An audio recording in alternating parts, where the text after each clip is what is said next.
बंदी छोड़ सतगुरु रामपाल जी परमेश्वर जी की जय हो।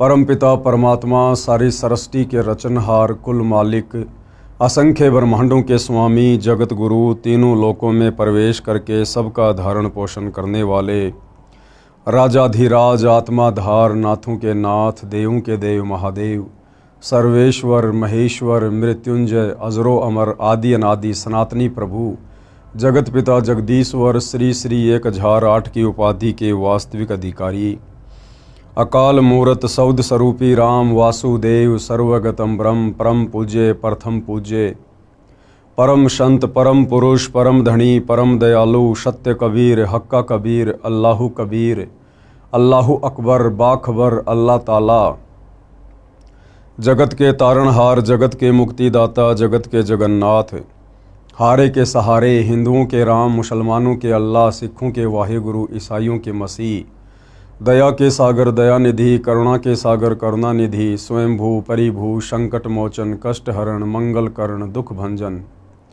अविगत कबीर निर्विकार निर्विषम परमात्मा अलय अलेख सतगुरु आदि अनादि सतगुरु असली मर्यादा पुरुषोत्तम असली राम असली कृष्ण असली घनश्याम असली मुरारी राजाओं के राजा महाराजाओं के महाराजा शहनशाहों के शहनशाह सम्राटों के सम्राट भगवानों के भगवान अल्लाहों के अल्लाह प्रभुओं के प्रभु मसीहाओं के मसीह सच्चे वाहिगुरु बाबाओं के बाबा पीरों के पीर सेठों के सेठ जगत सेठ सावड़सा सेठ सर्वगुण संपन्न अनंत कोटि कलाओं के स्वामी अनंत कोटि ब्रह्मांडों के नायक योगियों में महायोगी ध्यानियों में महाध्यानी सिद्धों में परम सिद्ध ज्ञानियों में तत्व ज्ञानी ब्रह्म ज्ञानी महाज्ञानी परम ज्ञानी सर्वश्रेष्ठ ज्ञानी विज्ञानी युवा कबीर समर्थ कबीर असमवात अमित ओझा सच्चे रहनुमा करीम अल्लाह सुभान अल्लाह दुनिया के अंतिम पैगंबर 8 सितंबर 1951 से गांव धनाना जिला सोनीपत हरियाणा भारतवर्ष की पावन भूमि पे प्रकट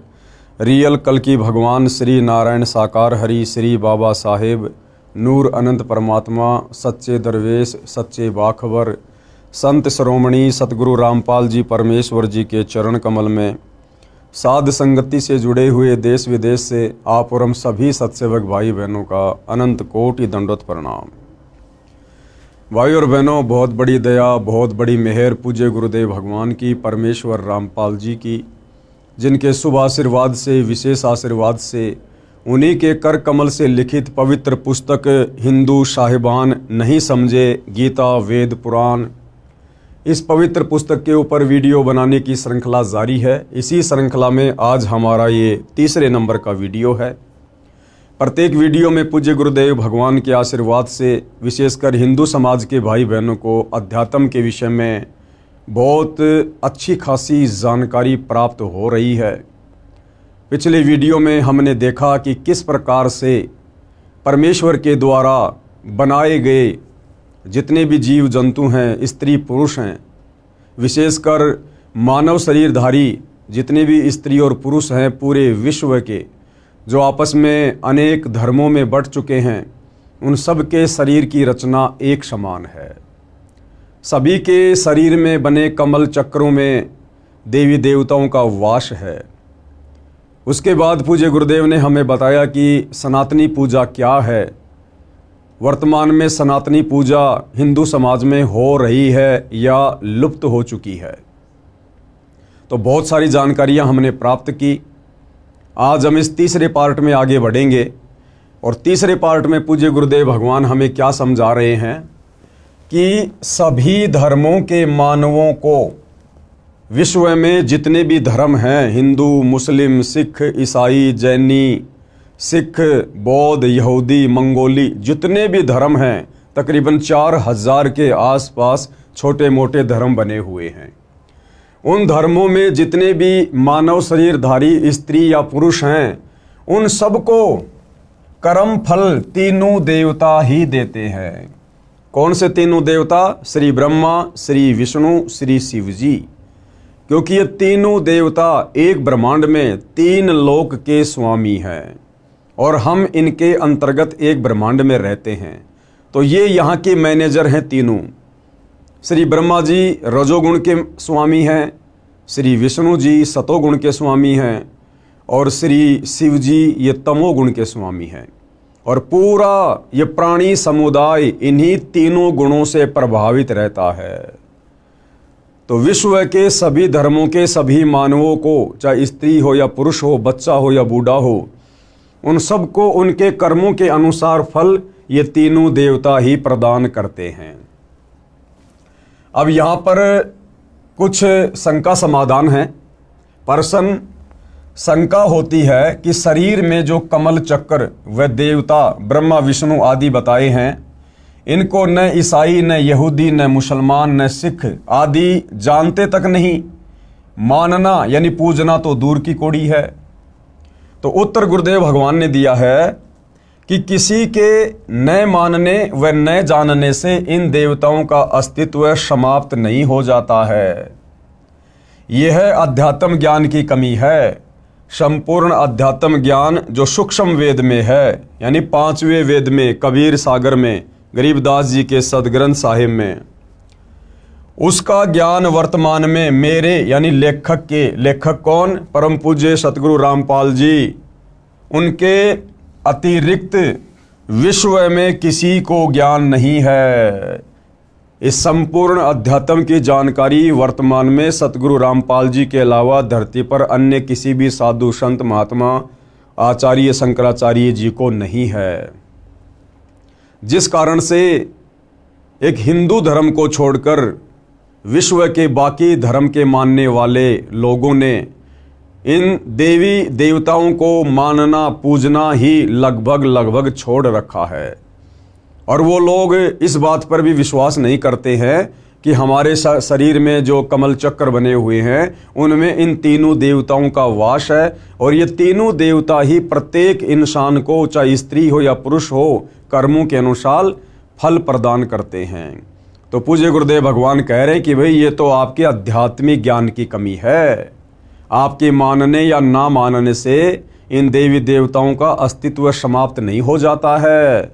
और जो रचना परमपिता परमेश्वर जी ने इस सृष्टि में बनाकर इन तीनों देवताओं को दी हुई है, उसके ऊपर कंट्रोल करने की, भाई हमारे मानने या ना मानने से उस परमेश्वर का विधान जो है फैल नहीं हो जाता है। प्रत्येक धर्म के व्यक्तियों को अपने ही शास्त्रों का ज्ञान भी पूर्ण नहीं है। मुसलमान भाइयों को मुसलमान धर्म की चारों पुस्तकें, तौरात, जबूर, इंजिल, कुरान शरीफ, कुरान मजीद और अनेक हदीसें, इनका भी कंप्लीट ज्ञान नहीं है। अगर होता तो ये मज़ारों पर नहीं जाते, मस्जिदों में नहीं जाते। अगर हिंदुओं को चारों वेद और गीता और 18 पुराणों का ज्ञान होता तो ये मंदिरों में नहीं जाते, मूर्ति पूजा नहीं करते, पाखंड पूजा नहीं करते। अगर ईसाइयों को बाइबल का संपूर्ण ज्ञान होता या उनके धर्म गुरुओं को होता, पोप पादरियों को होता, तो ये कभी भी चर्च में नहीं जाते उस मसीहा को ढूंढने के लिए। और यदि सिखों को गुरु ग्रंथ साहिब का ज्ञान होता तो सिख आज अध्यात्म की ऊंचाइयों को छू रहे होते। गुरुद्वारे बना बना के इस प्रकार से खाली पाठ के ऊपर आश्रित होकर ना बैठ जाते। तो भाइयों और बहनों, ये संपूर्ण आध्यात्मिक ज्ञान केवल वर्तमान में सतगुरु रामपाल जी के पास है। इसी कारण से मन में आता है कि ये नहीं हो सकता, वह नहीं हो सकता। आपको शास्त्रों से प्रमाणित करता हूं। अब पूज्य गुरुदेव भगवान क्या कह रहे हैं कि कोई बड़ी बात नहीं है भाई। इस काल ने अपने षड्यंत्र के तहत तुम सभी को अलग अलग धर्मों में बांट दिया, जातियों में बांट दिया, संप्रदायों में बांट दिया। तुम सबके अलग अलग इसने शास्त्र बनवा दिए। ऊपर से इस काल ने नकली संत भेजकर तुम्हारे को धर्म की उल्टी व्याख्या से परिपूर्ण करवा दिया। तो गुरुदेव भगवान कह रहे हैं कि बच्चों कोई बात नहीं है, मैं इस आध्यात्मिक ज्ञान को परमाणु के साथ में साबित करूंगा। तो भाइयों और बहनों, हमने बहुत ही ध्यानपूर्वक इन प्रमाणों को देखने और समझने की आवश्यकता है। सबसे पहले मुसलमान धर्म के लिए प्रमाण के लिए, जैसे मुसलमान धर्म की पाक पुस्तक कुरान मजीद है, ईसाई धर्म की होली बुक इंजिल है जो ईसा जी को दी गई थी, यहूदी धर्म की पाक पुस्तक तौरेत है जो मूसा जी को मिली। हज़रत दाऊद जी को जबूर पाक पुस्तक मिली। इन चारों पुस्तकों का ज्ञान दाता एक ही है। इन चारों पुस्तकों का ज्ञान दाता एक ही है। यह काल ब्रह्म ज्योति निरंजन, जिसको ये चारों धर्मों यानी पंथों वाले अपना खुदा यानी गॉड मानते हैं। इसलिए इनको ये भी मान्य होना चाहिए कि इन चारों पवित्र पुस्तकों में जो ज्ञान है वह सत्य है। यदि कोई कहे कि हम बाइबल को नहीं मानते, केवल कुरान को मानते हैं, तो वे अपने खुदा का अपमान कर रहे हैं। भाई, जब चारों पुस्तकें एक ही खुदा ने दी है, तौरात, जबूर, इंजिल और कुरान मजीद, जब चारों पुस्तकें एक ही खुदा ने दी है और आगे चलकर यदि इन पुस्तकों को मानने वाले अलग अलग पंथों में, धर्मों में विभाजित हो गए हैं, और यदि आज वो ये कहते हैं, जैसे ईसाई कहते हैं कि हम तो बाइबल के अलावा कुरान मजीद को नहीं मानते, मुसलमान कहते हैं हम तो कुरान मजीद के अलावा बाइबल को नहीं मानते, तो गुरुदेव भगवान कह रहे हैं जब लिखने वाला तुम्हारा एक ही खुदा है तो तुम उसके द्वारा लिखी गई पुस्तकों को क्यों नहीं मान रहे? इसका मतलब तुम तो अपने खुदा की रचना पर भी संदेह कर रहे हो, शक कर रहे हो, तुम अपने खुदा का अपमान कर रहे हो। जो ज्ञान पाक कुरान में नहीं है वह बाइबल में बता रखा है, इसलिए दोबारा बताना अल्लाह ने उचित नहीं समझा है।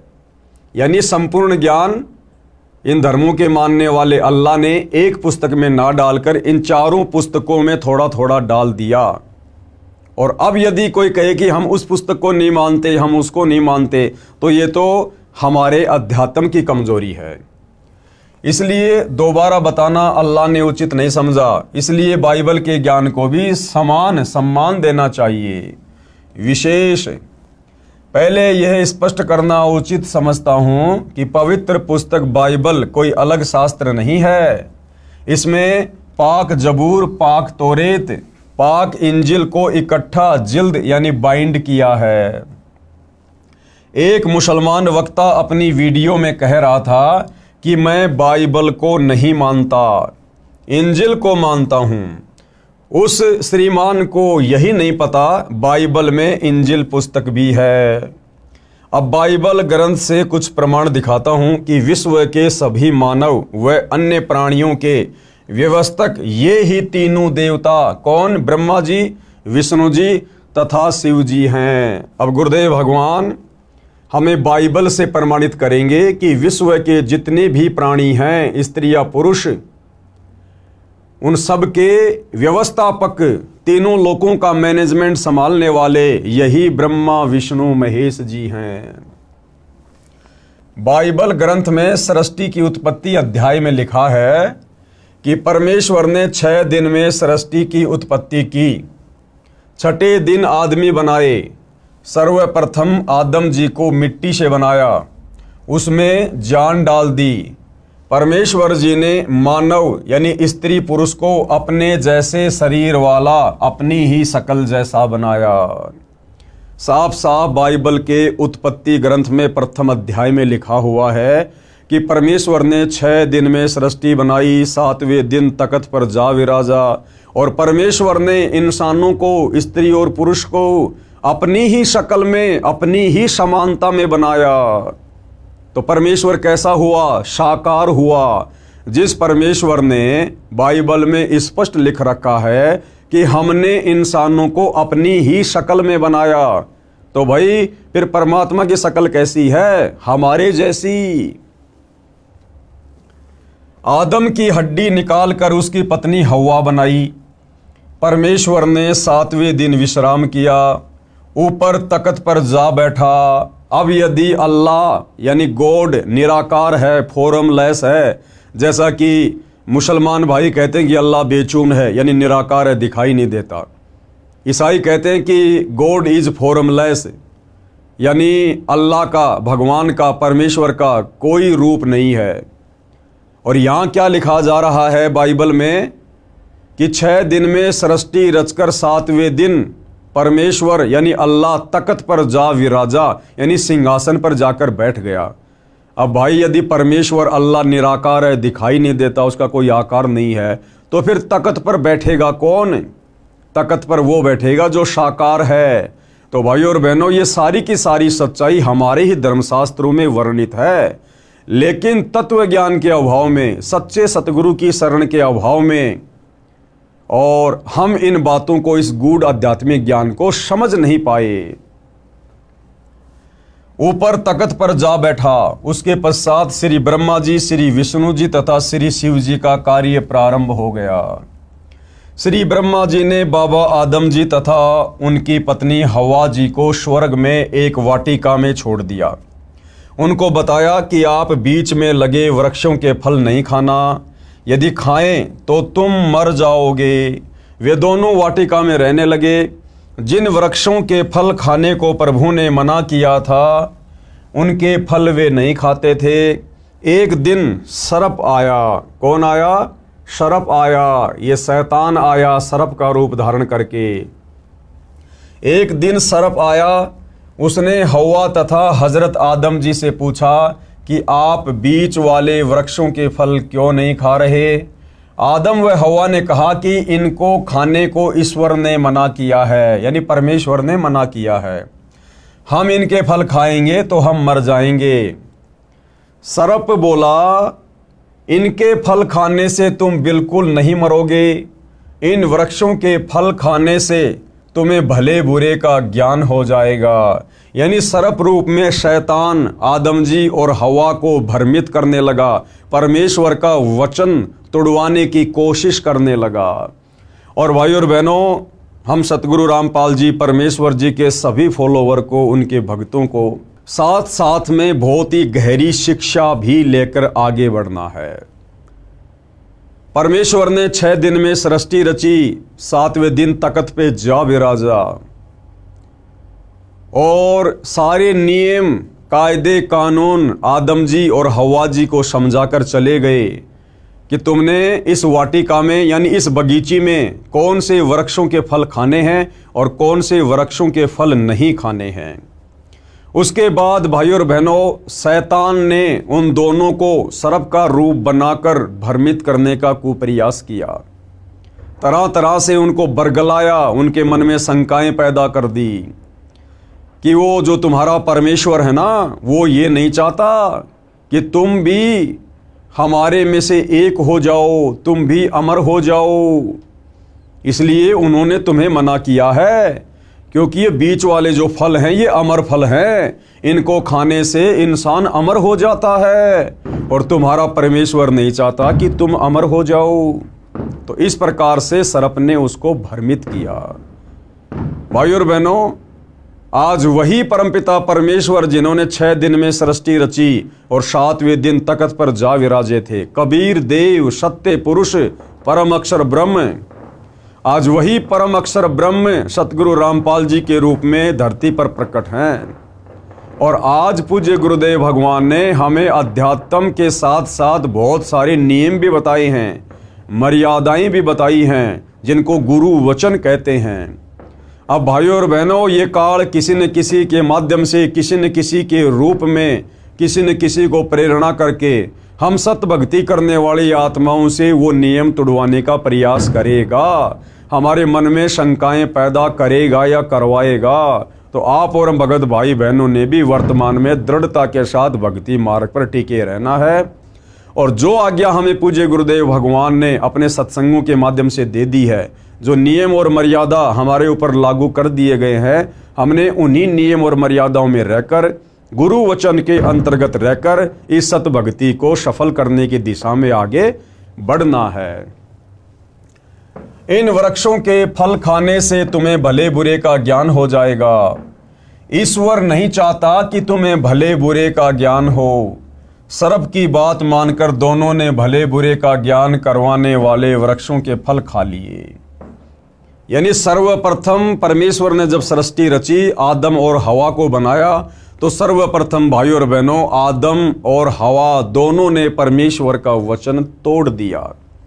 अगर ये आदम और हवा परमेश्वर का वचन ना तोड़ते तो भाइयों और बहनों, आज हम इस मृत लोक में नहीं होते, हम सभी आज स्वर्ग में रह रहे होते, लेकिन एक की गलती सभी आत्माओं पर भारी पड़ गई। उनकी आंखें खुल गई। कुछ दिन बाद ईश्वर आया। उसके पैरों की आवाज सुनकर हवा व आदम छुप गए।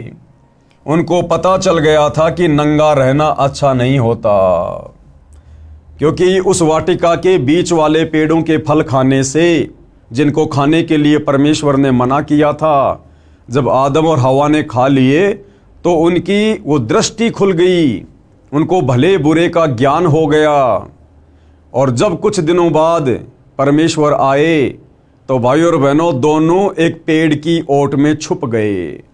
उनको ये पता चल गया कि हम तो नंगे हैं, नंगे, हमें तो शर्म आ रही है, क्योंकि उनको भले बुरे का ज्ञान होना शुरू हो गया। ईश्वर ने आवाज लगाई कि तुम कहाँ हो? आदम तथा हवा ने उत्तर दिया कि हम नंगे हैं, आपकी आवाज सुनकर हम छुप गए हैं।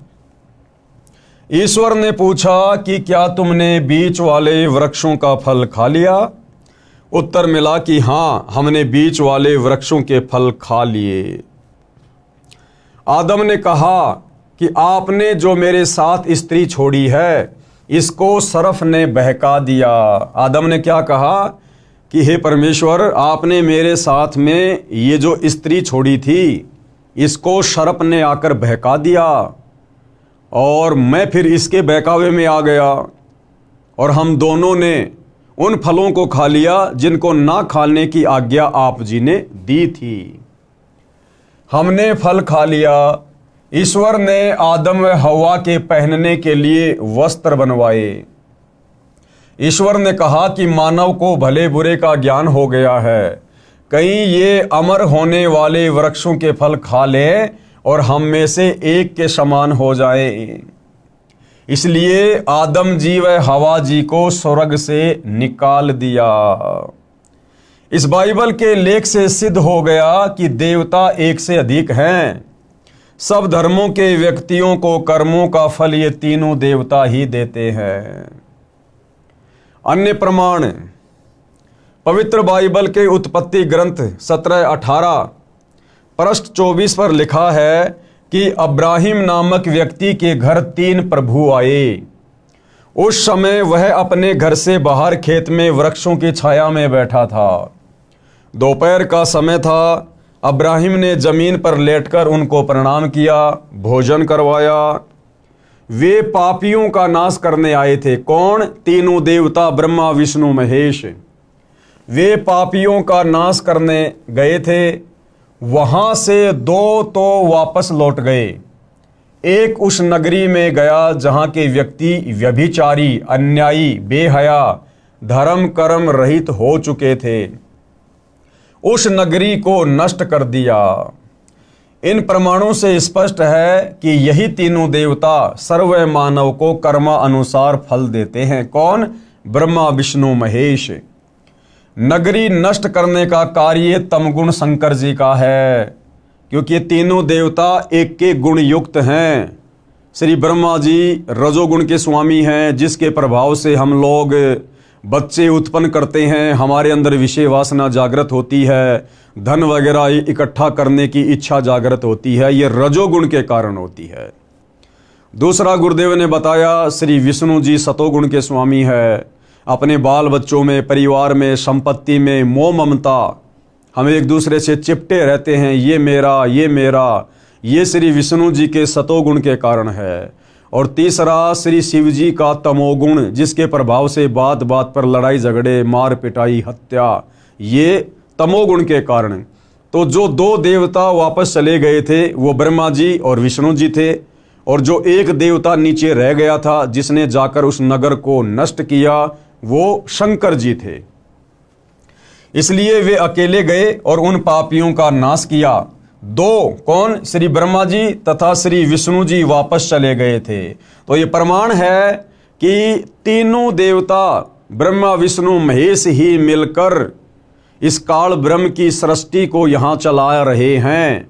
और इस काल ब्रह्म की सृष्टि के अंतर्गत एक ब्रह्मांड में जितने भी मानव शरीरधारी स्त्री पुरुष हैं, उन सब के व्यवस्थापक, उन सब के मैनेजर ये तीनों देवता ब्रह्मा विष्णु महेश ही हैं।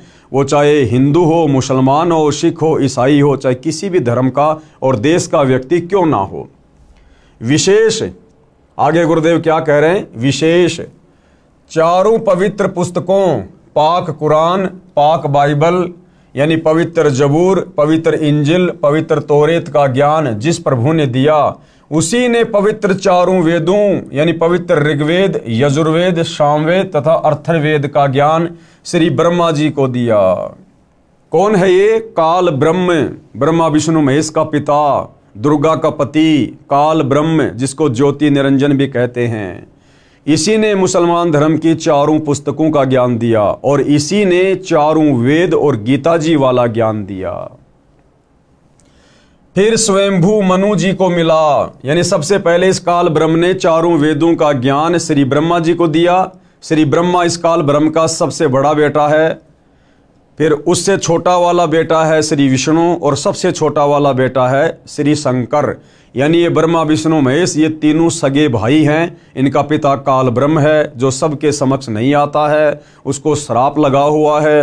वो जब हम आगे सृष्टि रचना पढ़ेंगे तब हमें पता चलेगा।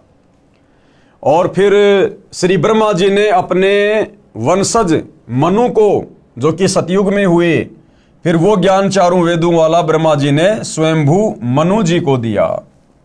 वेदों में चक्रों यानी कमलों का ज्ञान है परंतु अधूरा है, क्योंकि चारों वेदों में संपूर्ण आध्यात्मिक ज्ञान नहीं है।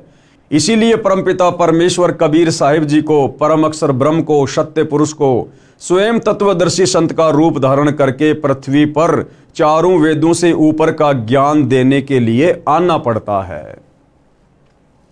सूक्ष्म वेद में संपूर्ण अध्यात्म ज्ञान है, उसी से कमल चक्रों का संपूर्ण ज्ञान पहले लिख दिया है।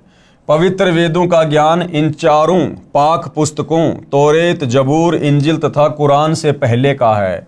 इसलिए प्रभु ने इन पुस्तकों में दोबारा बताना उचित न समझा। सूक्ष्म वेद पांचवा वेद है।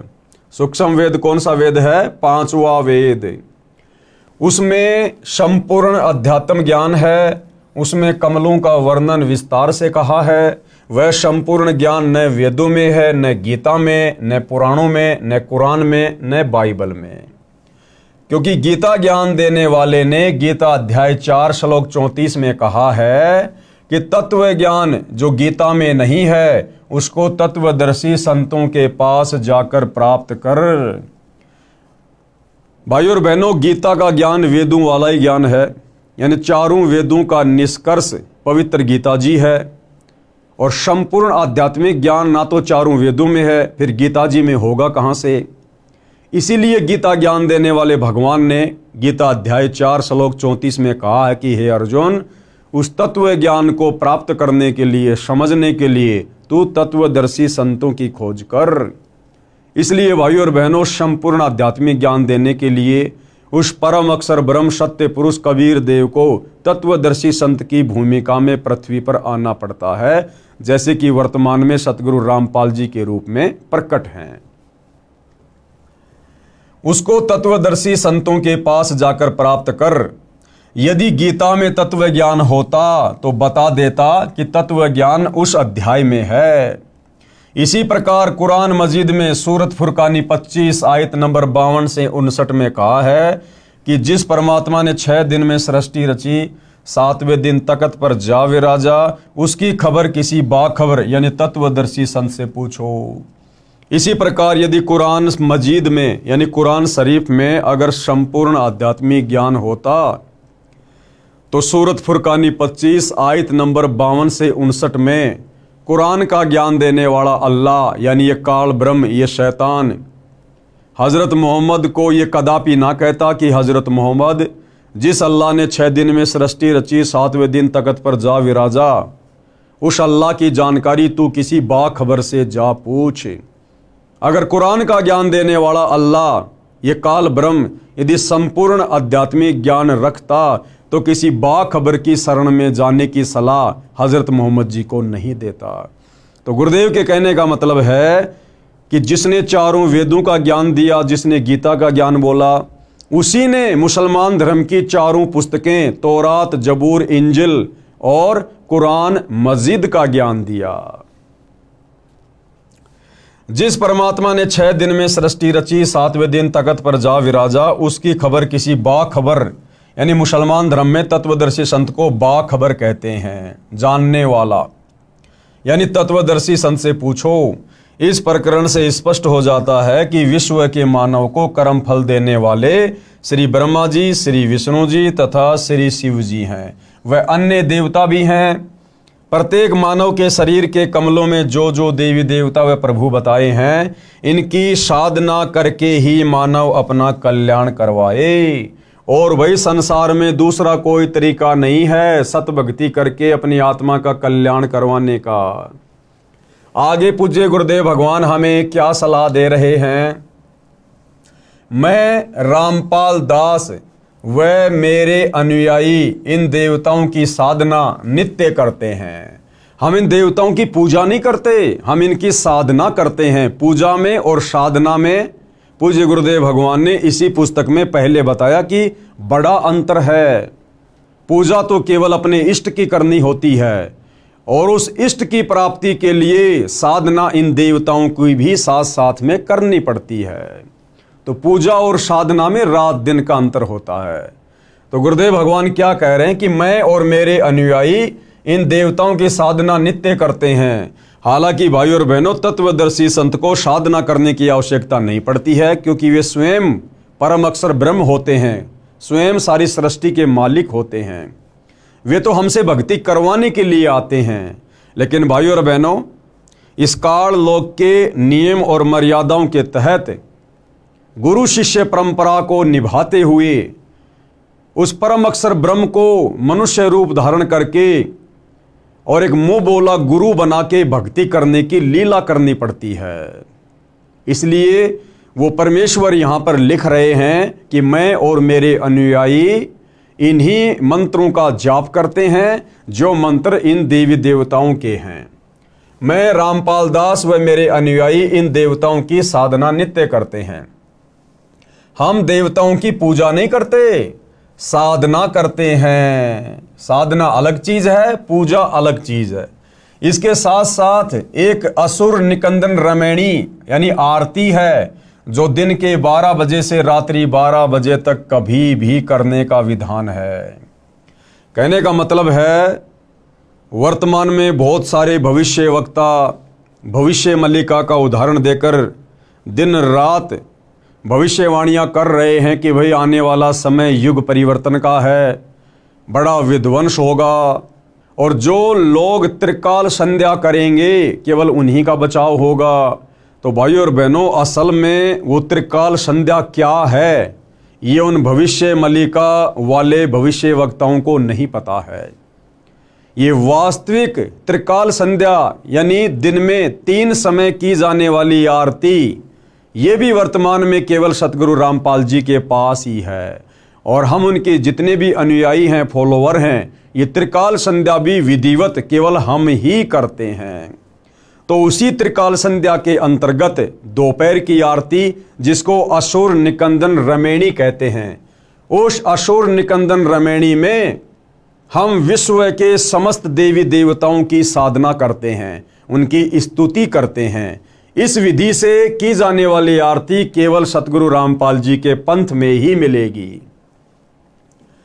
असुर निकंदन रमैणी यानी आरती है, जो दिन के 12 बजे से रात्रि 12 बजे तक कभी भी करने का विधान है। हम प्रतिदिन करते हैं। फिर भी कोई कहता है कि रामपाल देवी देवताओं को नहीं मानता, न अपने अनुयायियों को इनकी साधना करने देता, उसने ठीक से हमारे ज्ञान व भक्ति व साधना को समझा नहीं है। हम जीव तो इन देवताओं की शक्ति की तुलना में कीड़े मकोड़े के समान हैं, परंतु हम सत्य भक्ति व साधना करते हैं, हमारा मोक्ष निश्चित है। जो दास के द्वारा बताई शास्त्र प्रमाणित साधना व पूजा करेगा, उसका भी पूर्ण मोक्ष हो जाएगा। वह भी गीता अध्याय 18 श्लोक 62 में कहे सनातन परम धाम यानी सत्यलोक में चला जाएगा, उसको परम शांति प्राप्त होगी। उसका 3 ताप का कष्ट भी समाप्त हो जाएगा। अब भाइयों और बहनों, ये 3 ताप का कष्ट, विश्व के समस्त प्राणी, उनके ऊपर जो भी आपत्तियां आती हैं, आपदा आती हैं, वो 3 ताप के कष्ट के कारण ही आती है। और ये 3 ताप के कष्ट हैं दैहिक, दैविक और आध्यात्मिक, जिनका खुलासा आगे पूज्य गुरुदेव भगवान करेंगे। दैहिक यानी शरीर में आने वाले कष्ट, दैविक यानी किसी देवी देवता का रुष्ट हो जाना, और आध्यात्मिक किसी के द्वारा जादू जंत्र करवा देना, टोना टोटका करवा देना, मूठ वगैरह करवा देना। ये 3 ताप के कष्ट होते हैं जिससे मनुष्य शरीरधारी प्राणियों को दुखी किया जाता है। तो ये 3 ताप के कष्ट भी यदि इस पृथ्वी पर समूल रूप से नष्ट होते हैं तो केवल जगत गुरु तत्वदर्शी सतगुरु रामपाल जी की सत्य साधना करने से दूसरा धरती पर कोई उपाय नहीं है। तो क्या कह रहे हैं गुरुदेव? 3 ताप का कष्ट भी समाप्त हो जाएगा जो जीव के दुखों का मूल है। नोट, पूजा व साधना में क्या अंतर है? अब हमने अध्यात्म को जानने के लिए आगे बढ़ने से पहले यह जानना पड़ेगा कि सतगुरु रामपाल जी के सभी फॉलोअर इन तीनों देवताओं की जो साधना करते हैं, ये साधना क्या है और भक्ति मार्ग में पूजा क्या है, पूजा किसकी करनी पड़ेगी, तो ये सारी जानकारी गुरुदेव हमें बता रहे हैं। पूजा व साधना में क्या अंतर है, कृपया आप जी पढ़ें इसी पुस्तक के पेज नंबर 179 पर, जो हम आगे की वीडियो में पढ़ेंगे। यहां केवल 2 शब्द हैं, यानी संक्षिप्त वर्णन है। जो प्रार्थना हम करते हैं उसका कुछ अंश यहां लिखता हूं। जैसे दोपहर की आरती में हम भगत भाई बहन जो समस्त देवी देवताओं की स्तुति करते हैं, वंदना करते हैं, संक्षेप में गुरुदेव भगवान थोड़ा बहुत उस आरती को यहां लिख रहे हैं ताकि प्रथम बार सतगुरु रामपाल जी की पुस्तकें पढ़ने वाला, उनके सत्संग सुनने वाला किसी भी प्रकार की शंका में ना रहे, भ्रमणा में ना रहे कि भाई सतगुरु रामपाल जी तो देवी देवताओं की पूजा छुड़वाते हैं, उनकी साधना छुड़वाते हैं। ऐसा कुछ भी नहीं है। सतगुरु रामपाल जी देवी देवताओं की वास्तविक साधना करवाते हैं। और हम सभी भगत भाई बहन जो सतगुरु रामपाल जी के फॉलोवर हैं, जो दोपहर की आरती करते हैं, उसमें इन समस्त देवी देवताओं का जिक्र है।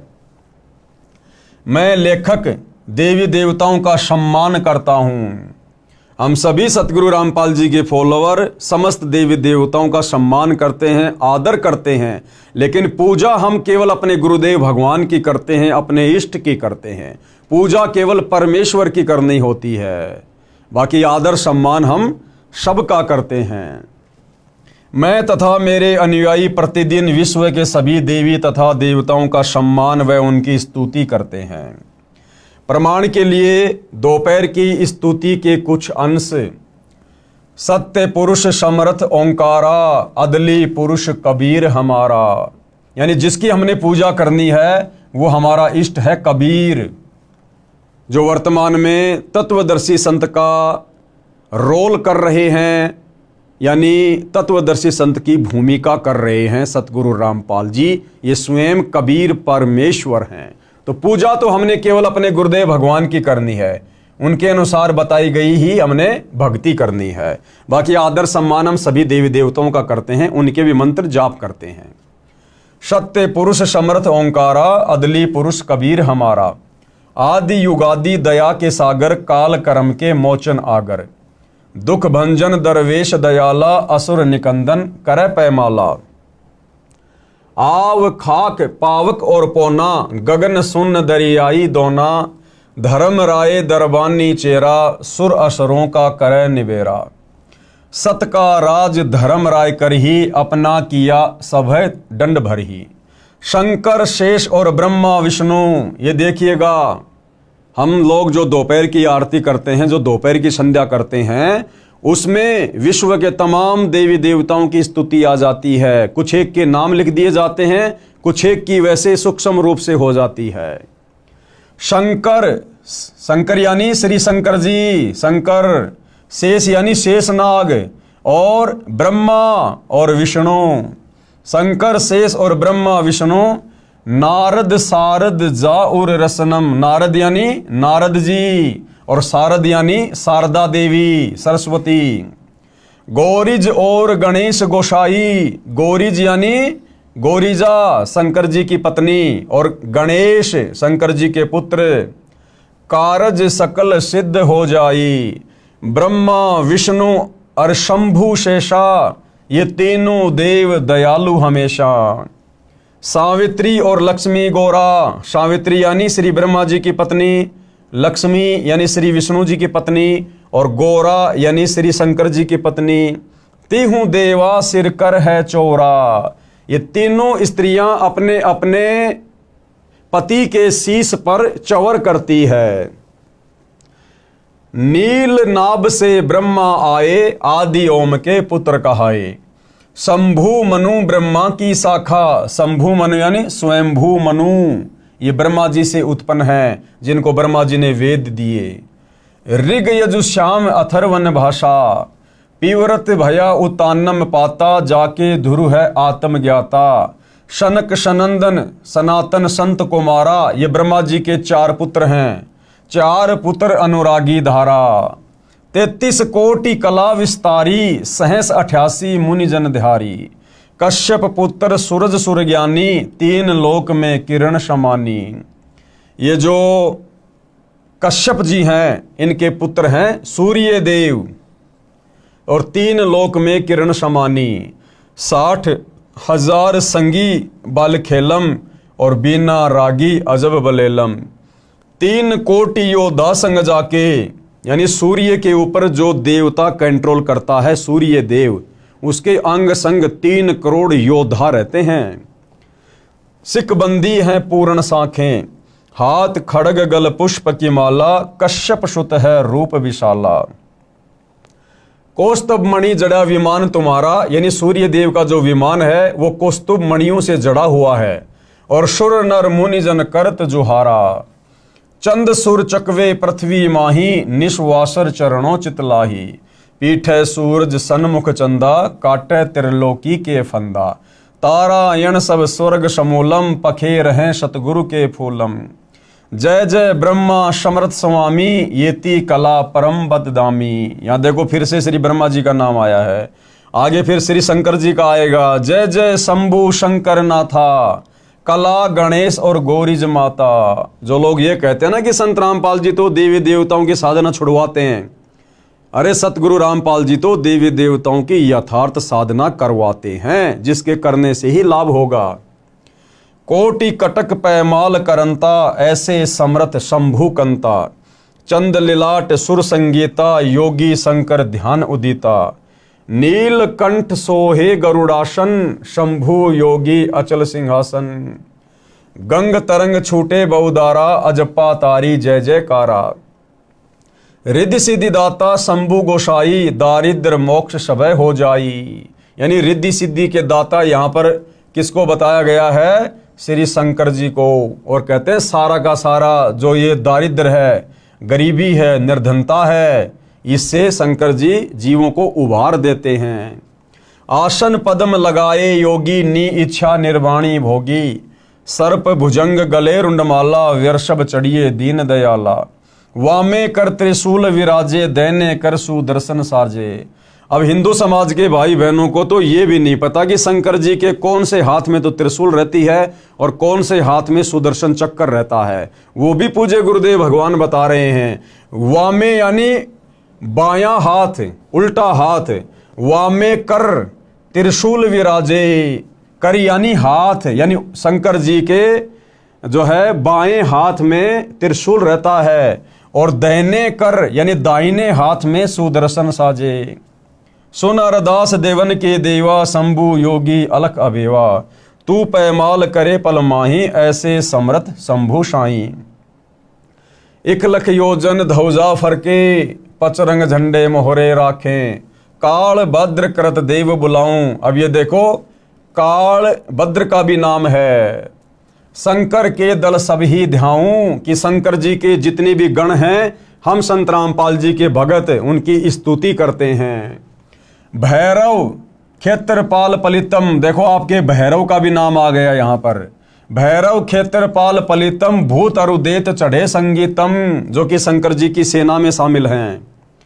राक्षस भंजन बिरद तुम्हारा, शंकर जी को कहा जा रहा है कि राक्षसों का संहार करना तुम्हारा कार्य है। जो लंका पर पद्म 18, जिस प्रकार आपने राम रावण युद्ध के समय 18 पद्म सेना भेजी थी।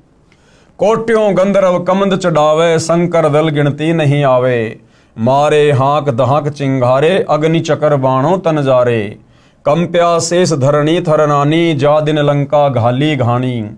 तुम शंभु ईसन के ईसा, व्यर्षभ चढ़िए विश्वे बीसा। इंद्र कुबेर और वरुण बुलाऊं, ये देखिए इंद्र देवताओं का राजा, ये कुबेर धन का देवता, वरुण जल का देवता।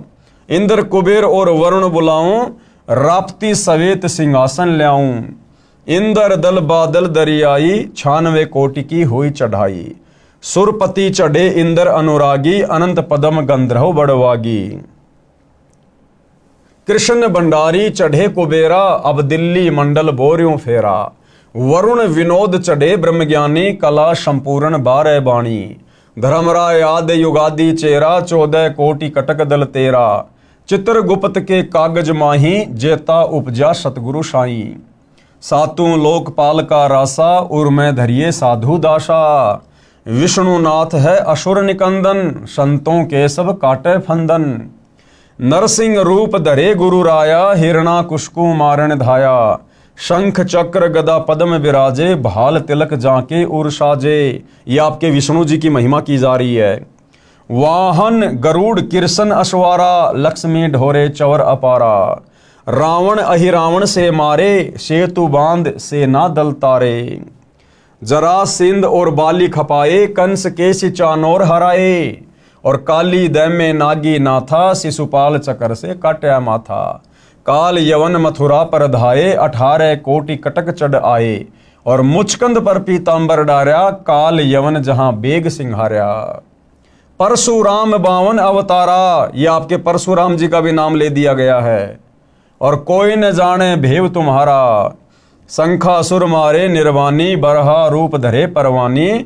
राम अवतार रावण की बेरा, ये त्रेता युग में जन्मे विष्णु अवतार रामचंद्र जी का भी जिक्र कर दिया। राम अवतार रावण की बेरा। और ये आपके हनुमान जी का नाम भी आ गया, हनुमत हाका सुनी सुमेरा। अब बताओ आप ये कैसे कह सकते हो कि सतगुरु रामपाल जी देवी देवताओं की साधना छुड़वाते हैं?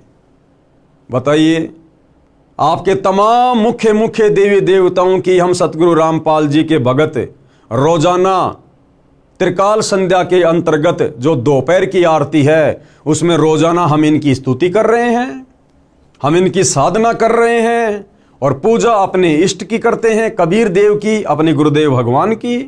तो भाई और बहनों, अध्यात्म को अच्छे से समझने की आवश्यकता है। अब आगे क्या कह रहे हैं गुरुदेव भगवान? गीता ज्ञान दाता से अन्य पूर्ण परमात्मा का प्रमाण। यानी अभी तक हिंदू समाज में विशेषकर यही धारणा है कि गीता जी का ज्ञान श्री कृष्ण ने दिया, जबकि भाई और बहनों, आप इस पुस्तक को धीरे धीरे आगे पढ़ेंगे और साथ में सतगुरु रामपाल जी के सत्संग सुनते रहेंगे यूट्यूब पर, मोबाइल में, तो आप जियों को क्लियर हो जाएगा प्रमाणों के साथ में कि गीता जी का ज्ञान श्री कृष्ण जी ने नहीं, बल्कि श्री कृष्ण जी के अंदर प्रेत की तरह प्रवेश करके इस काल ब्रह्म ने सारा ज्ञान बोला। ये गीता जी की अध्याय और श्लोक दिखाकर आप जियों को क्लियर किया जाएगा। तो गीता का ज्ञान बोलने वाला कौन? ये काल ब्रह्म, जो कि ब्रह्मा विष्णु महेश का पिता है, दुर्गा का पति है। उसी ने मुसलमान धर्म की चारों पुस्तकों का ज्ञान दिया, उसी ने चारों वेद और गीता जी का ज्ञान दिया। उस काल ब्रह्म से अन्य है वो पूर्ण परमात्मा, जिसका जिक्र उसने गीता जी अध्याय 18 श्लोक नंबर 62 में किया है, जिसको परम अक्षर ब्रह्म भी कहते हैं, जिसको सत्य पुरुष कहा है, जिसका कबीर देव नाम है। जो कबीर देव वर्तमान में सतगुरु रामपाल जी के रूप में धरती पर प्रकट हैं। और आप और हम नादान प्राणियों को ये सत्य ज्ञान समझाने के लिए एक साधारण संत की भूमिका कर रहे हैं। भाई और बहनों, धैर्य से सुनेंगे तो पूरा अध्यात्म क्लियर होता चला जाएगा। तो गीता ज्ञान दाता यानी काल ब्रह्म से अन्य पूर्ण परमात्मा का प्रमाण। अब ये गीता जी में कहाँ लिखा हुआ है, किस अध्याय में है, किस श्लोक में है, आप धैर्य के साथ में देखते रहिए। और यदि आपने गीता जी को खरीद लिया है तो आप गीता जी से साथ साथ में अध्याय और श्लोक मिलान भी करते रहिए। हमारा इष्ट यानी पूज्य परम अक्षर ब्रह्म है। परम अक्षर ब्रह्म कौन? कबीर देव, सत्य पुरुष। हम पूजा इसकी करते हैं जो गीता का ज्ञान बताने वाले से अन्य है, भिन्न है। वह पूर्ण परमात्मा है, अविनाशी है। अविनाशी यानी जिसका कभी विनाश नहीं होता, और सबका धारण पोषण करने वाला है। तीनों लोकों में प्रवेश करके सबका धारण पोषण कौन करता है?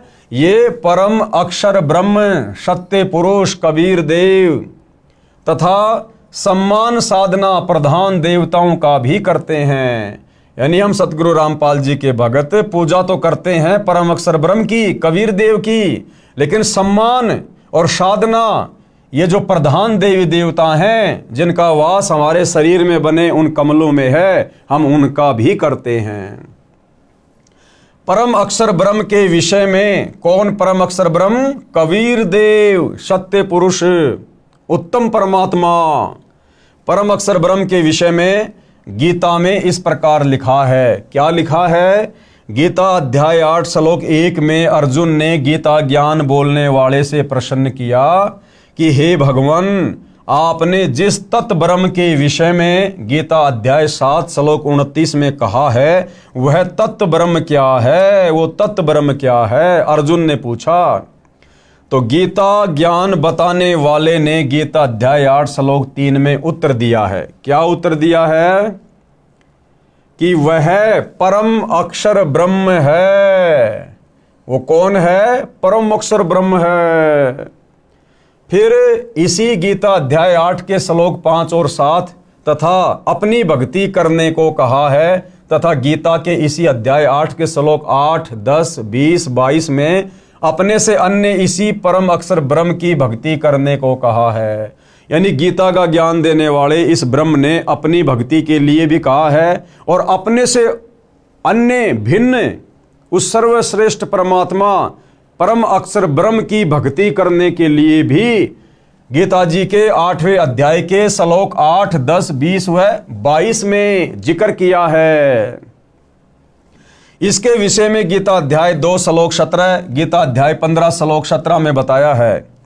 परम अक्षर ब्रह्म को गीता बोलने वाले ने सबका धारण पोषण करने वाला तथा परमात्मा कहा है। अब देख लो भाइयों और बहनों, गीता का ज्ञान देने वाले ने, गीता का ज्ञान देने वाले ने उस परम अक्षर ब्रह्म को ही सबका धारण पोषण करने वाला और परमात्मा बताया है। परम अक्षर ब्रह्म को, किसको? परम अक्षर ब्रह्म को, कबीर देव को, सत्य पुरुष को गीता बोलने वाले ने सबका धारण पोषण करने वाला तथा परमात्मा कहा है। अगर ये गीता ज्ञान देने वाला ब्रह्म खुद ही परमात्मा होता, सबका धारण पोषण करने वाला होता, तो अपने से अन्य उस परम अक्षर ब्रह्म को सबका धारण पोषण करने वाला और परमात्मा कहकर संज्ञा ना देता। और यह भी कहा है कि यही वास्तव में अविनाशी है। ये काल ब्रह्म खुद भी अविनाशी नहीं है, इसकी भी जन्म और मृत्यु होती है। भाई और बहनों, अभी हम केवल भूमिका में पढ़ रहे हैं। भूमिका समाप्त होने के बाद जब हम इस पवित्र पुस्तक हिंदू साहिबान नहीं समझे गीता वेद पुराण में आगे बढ़ेंगे तो साथ साथ में पूज्य गुरुदेव भगवान गीता के श्लोक दिखाएंगे, अध्याय बताएंगे, और आंखों देखकर हमें फिर विश्वास होगा कि वास्तव में गीता ज्ञान देने वाला भगवान कंप्लीट नहीं है। और गीता का ज्ञान श्री कृष्ण ने नहीं बोला, श्री कृष्ण जी का तो केवल शरीर काम में लिया गया था। उस शरीर के अंदर प्रेत की तरह प्रवेश करके इनके पिता यानी ब्रह्मा विष्णु महेश के पिता इस काल ब्रह्म ने वो ज्ञान दिया। और ये जो काल ब्रह्म है ये भी गीता जी में कहता है कि अर्जुन, मैं भी अविनाशी नहीं हूँ, मेरा भी जन्म और मृत्यु होती है। तो आगे हम अपनी आंखों से देखेंगे कि गीता के किस अध्याय में और किन किन श्लोकों में ये जानकारी है। यह भी कहा है कि यही वास्तव में अविनाशी है, पुरुषोत्तम है। पुरुषोत्तम यानी पुरुष यानी भगवान, और पुरुषोत्तम यानी भगवानों में सर्वश्रेष्ठ भगवान कौन? परम अक्षर ब्रह्म कबीर देव, जिसको मारने में कोई सक्षम नहीं है, जिससे संसार व्याप्त है। यानी सारे संसार की रचना उसी परम अक्षर ब्रह्म ने की है, कबीर देव ने की है।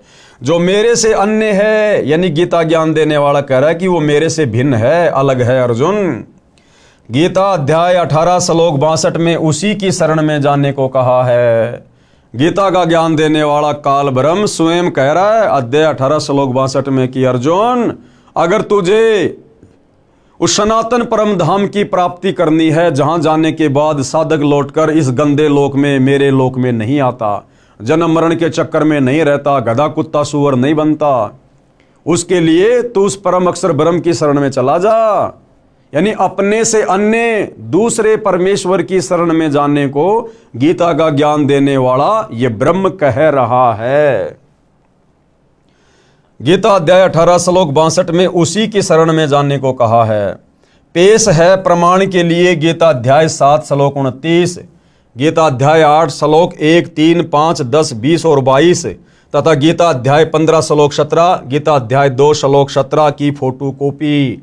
अब भाइयों और बहनों, सारे के सारे जो प्रमाण है वो आपकी आंखों के सामने रखे जा रहे हैं। एक एक प्रमाण को आप जी देखते चलिएगा, जिसके अनुवादक जय दयाल गोविंदका हैं तथा प्रकाशक व मुद्रक गीता प्रेस गोरखपुर है। यानी गीता प्रेस गोरखपुर से प्रकाशित हिंदू समाज की जितनी भी धार्मिक पुस्तकें हैं, निसंदेह पूरा हिंदू समाज उनको सत्य मानता है, ऑथेंटिक मानता है। गीता अध्याय 7 श्लोक 29 की फोटोकॉपी क्या लिखा हुआ है?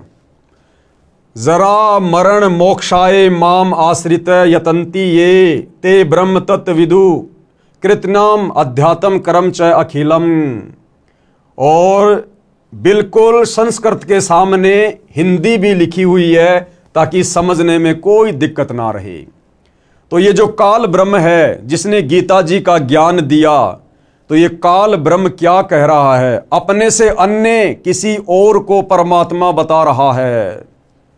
तो हिंदू समाज के भाई बहनों को गीता जी में प्रमाण देखकर ये विश्वास हो जाना चाहिए कि हम गीता का ज्ञान देने वाले को जो श्री कृष्ण जी मान रहे थे, वो श्री कृष्ण जी नहीं थे।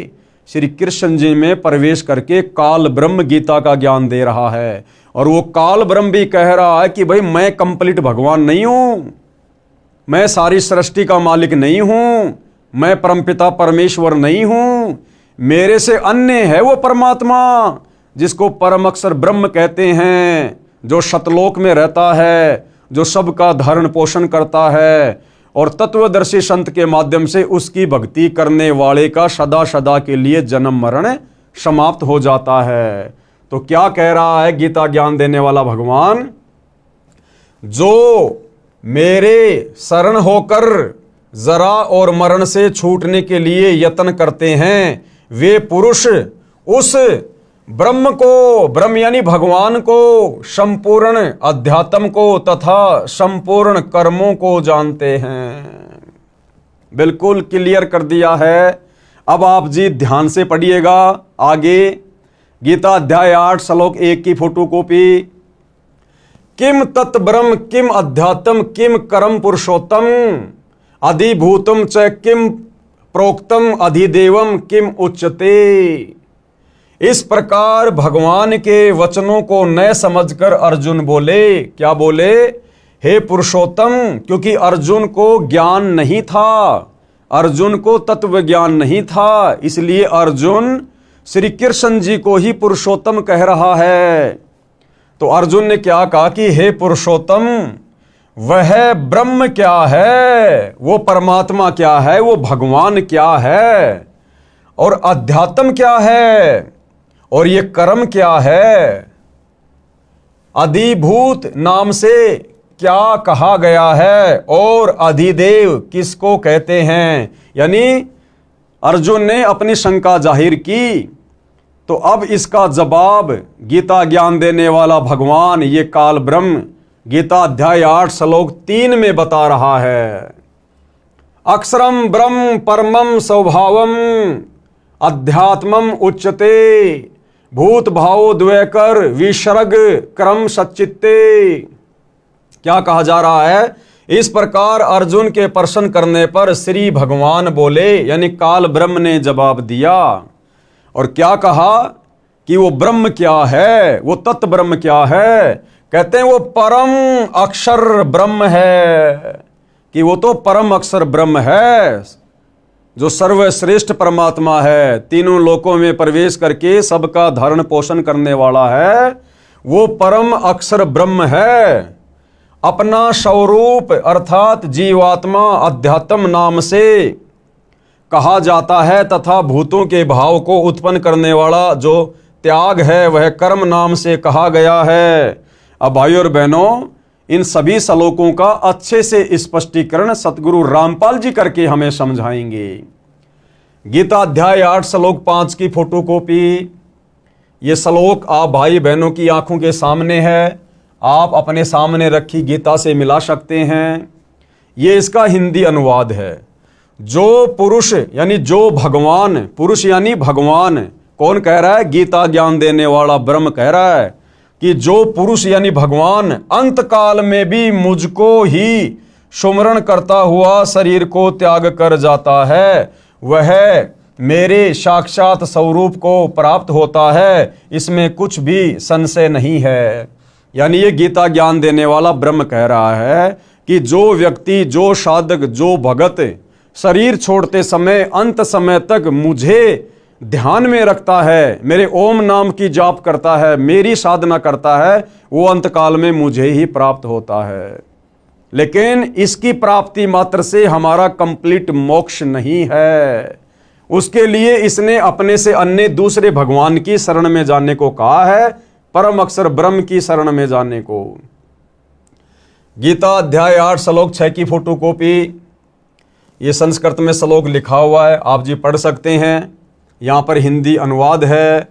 कौन्ते, कौन्ते यानी हे कुंती पुत्र अर्जुन, यह मनुष्य अंतकाल में जिस जिस भी भाव को सुमरण करता हुआ शरीर का त्याग करता है, उसको ही प्राप्त होता है, क्योंकि वह सदा उसी भाव में रहा है। क्या भाव है इसका? कि ये मनुष्य स्त्री हो या पुरुष हो, अंत काल में जिसको भी सुमरण करता हुआ शरीर छोड़ता है, उसी के धाम में चला जाता है, उसी के लोक में चला जाता है।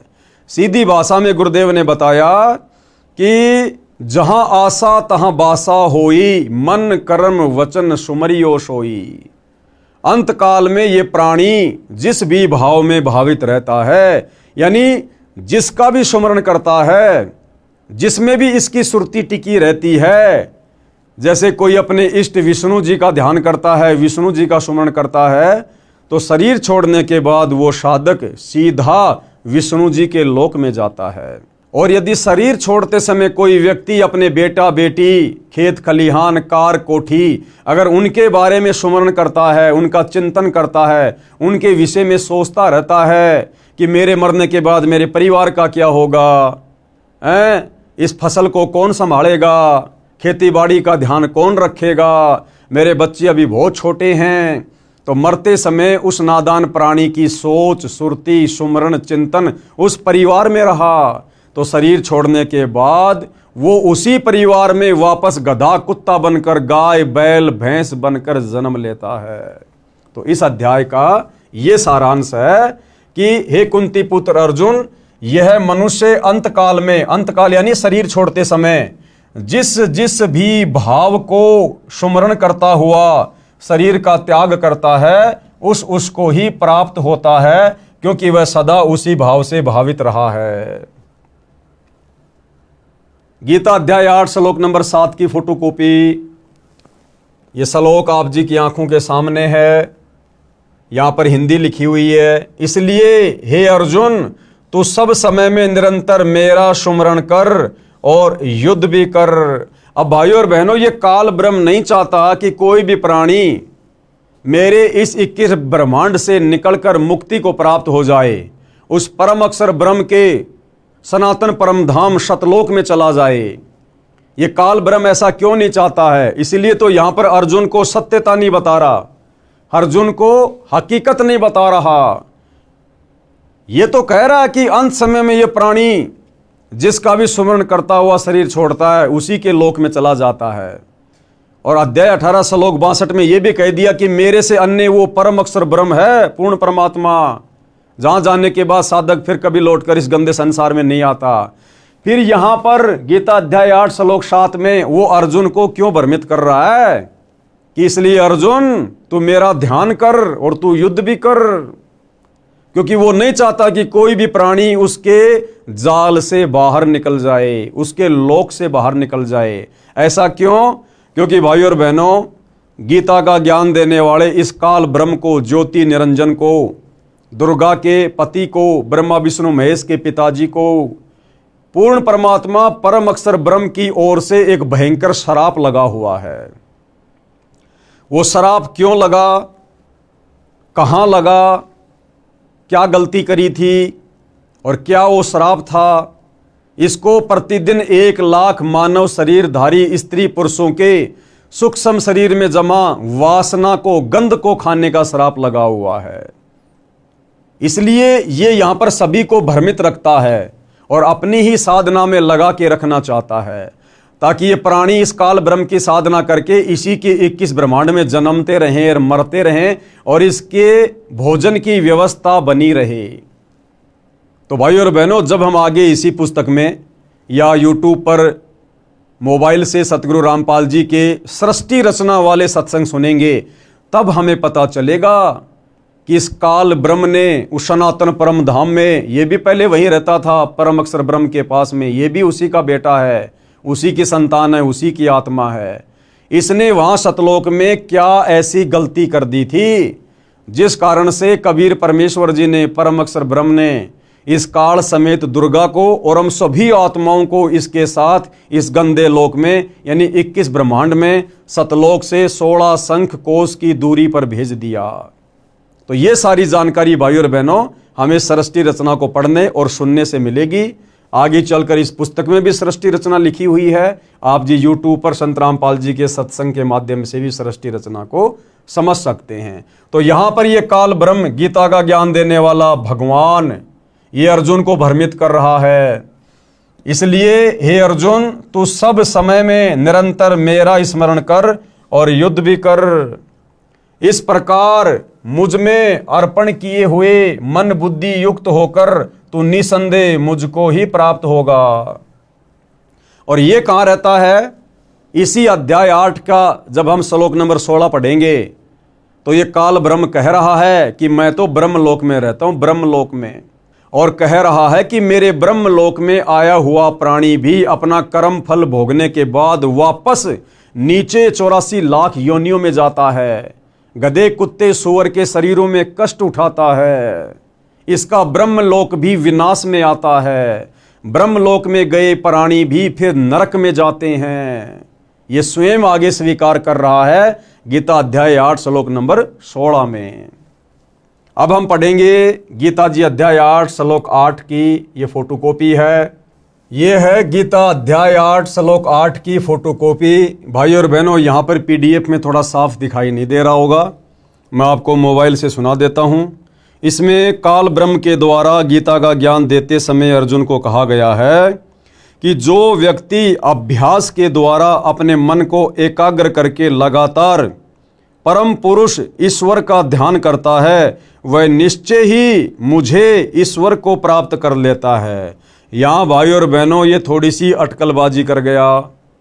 यहाँ पर ये काल जीव को भ्रमित करने की दृष्टि से अटकलबाजी कर रहा है और क्या कह रहा है कि जो व्यक्ति अभ्यास के द्वारा अपने मन को एकाग्र करके यानी सत भक्ति करके अपने मन को एकाग्र करके लगातार परम पुरुष का ध्यान करता है। परम पुरुष कौन? परम अक्षर ब्रह्म, सनातन परम धाम का मालिक कबीर देव, जो व्यक्ति अपने मन को एकाग्र करके लगातार परम पुरुष का ध्यान करता है वह निश्चय ही मुझे प्राप्त कर लेता है। अरे भैया, परम अक्षर ब्रह्म का ध्यान करने वाला तुझे कैसे प्राप्त होगा? क्योंकि इसने पहले स्पष्ट कर दिया कि शरीर छोड़ते समय अंत काल में जो व्यक्ति जिसका भी स्मरण करता है उसी के लोक में जाएगा। तो यहां पर यह खुद कह रहा है कि जो व्यक्ति अभ्यास के द्वारा अपने मन को एकाग्र करके लगातार परम पुरुष का ध्यान करता है, तो भाई जो परम पुरुष का ध्यान करेगा वो तो परम पुरुष के लोक में जाएगा, सतलोक में। लेकिन आगे फिर ये अटकलबाजी कर रहा है जीव को भ्रमित करने के लिए, वह निश्चय ही मुझे प्राप्त कर लेगा। तो अब हम आगे बढ़ते हैं भाई और बहनों। गीता अध्याय 8 श्लोक 9 की फोटो कॉपी, यह श्लोक आप जी के सामने है।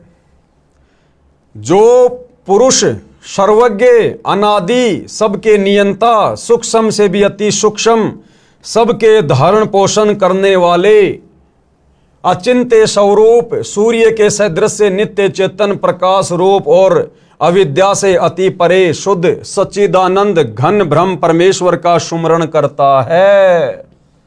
अब देखो भाई और बहनों, ये गीता अध्याय 8 श्लोक 9 है। बहुत सारे भाई बहन उस समय सवाल करते हैं जब सतगुरु रामपाल जी वेदों में कबीर नाम लिखा हुआ बताते हैं कि देखो जी वेदों में उस परमेश्वर का नाम भी लिखा हुआ है, कबीर देव, कबीर अग्नि।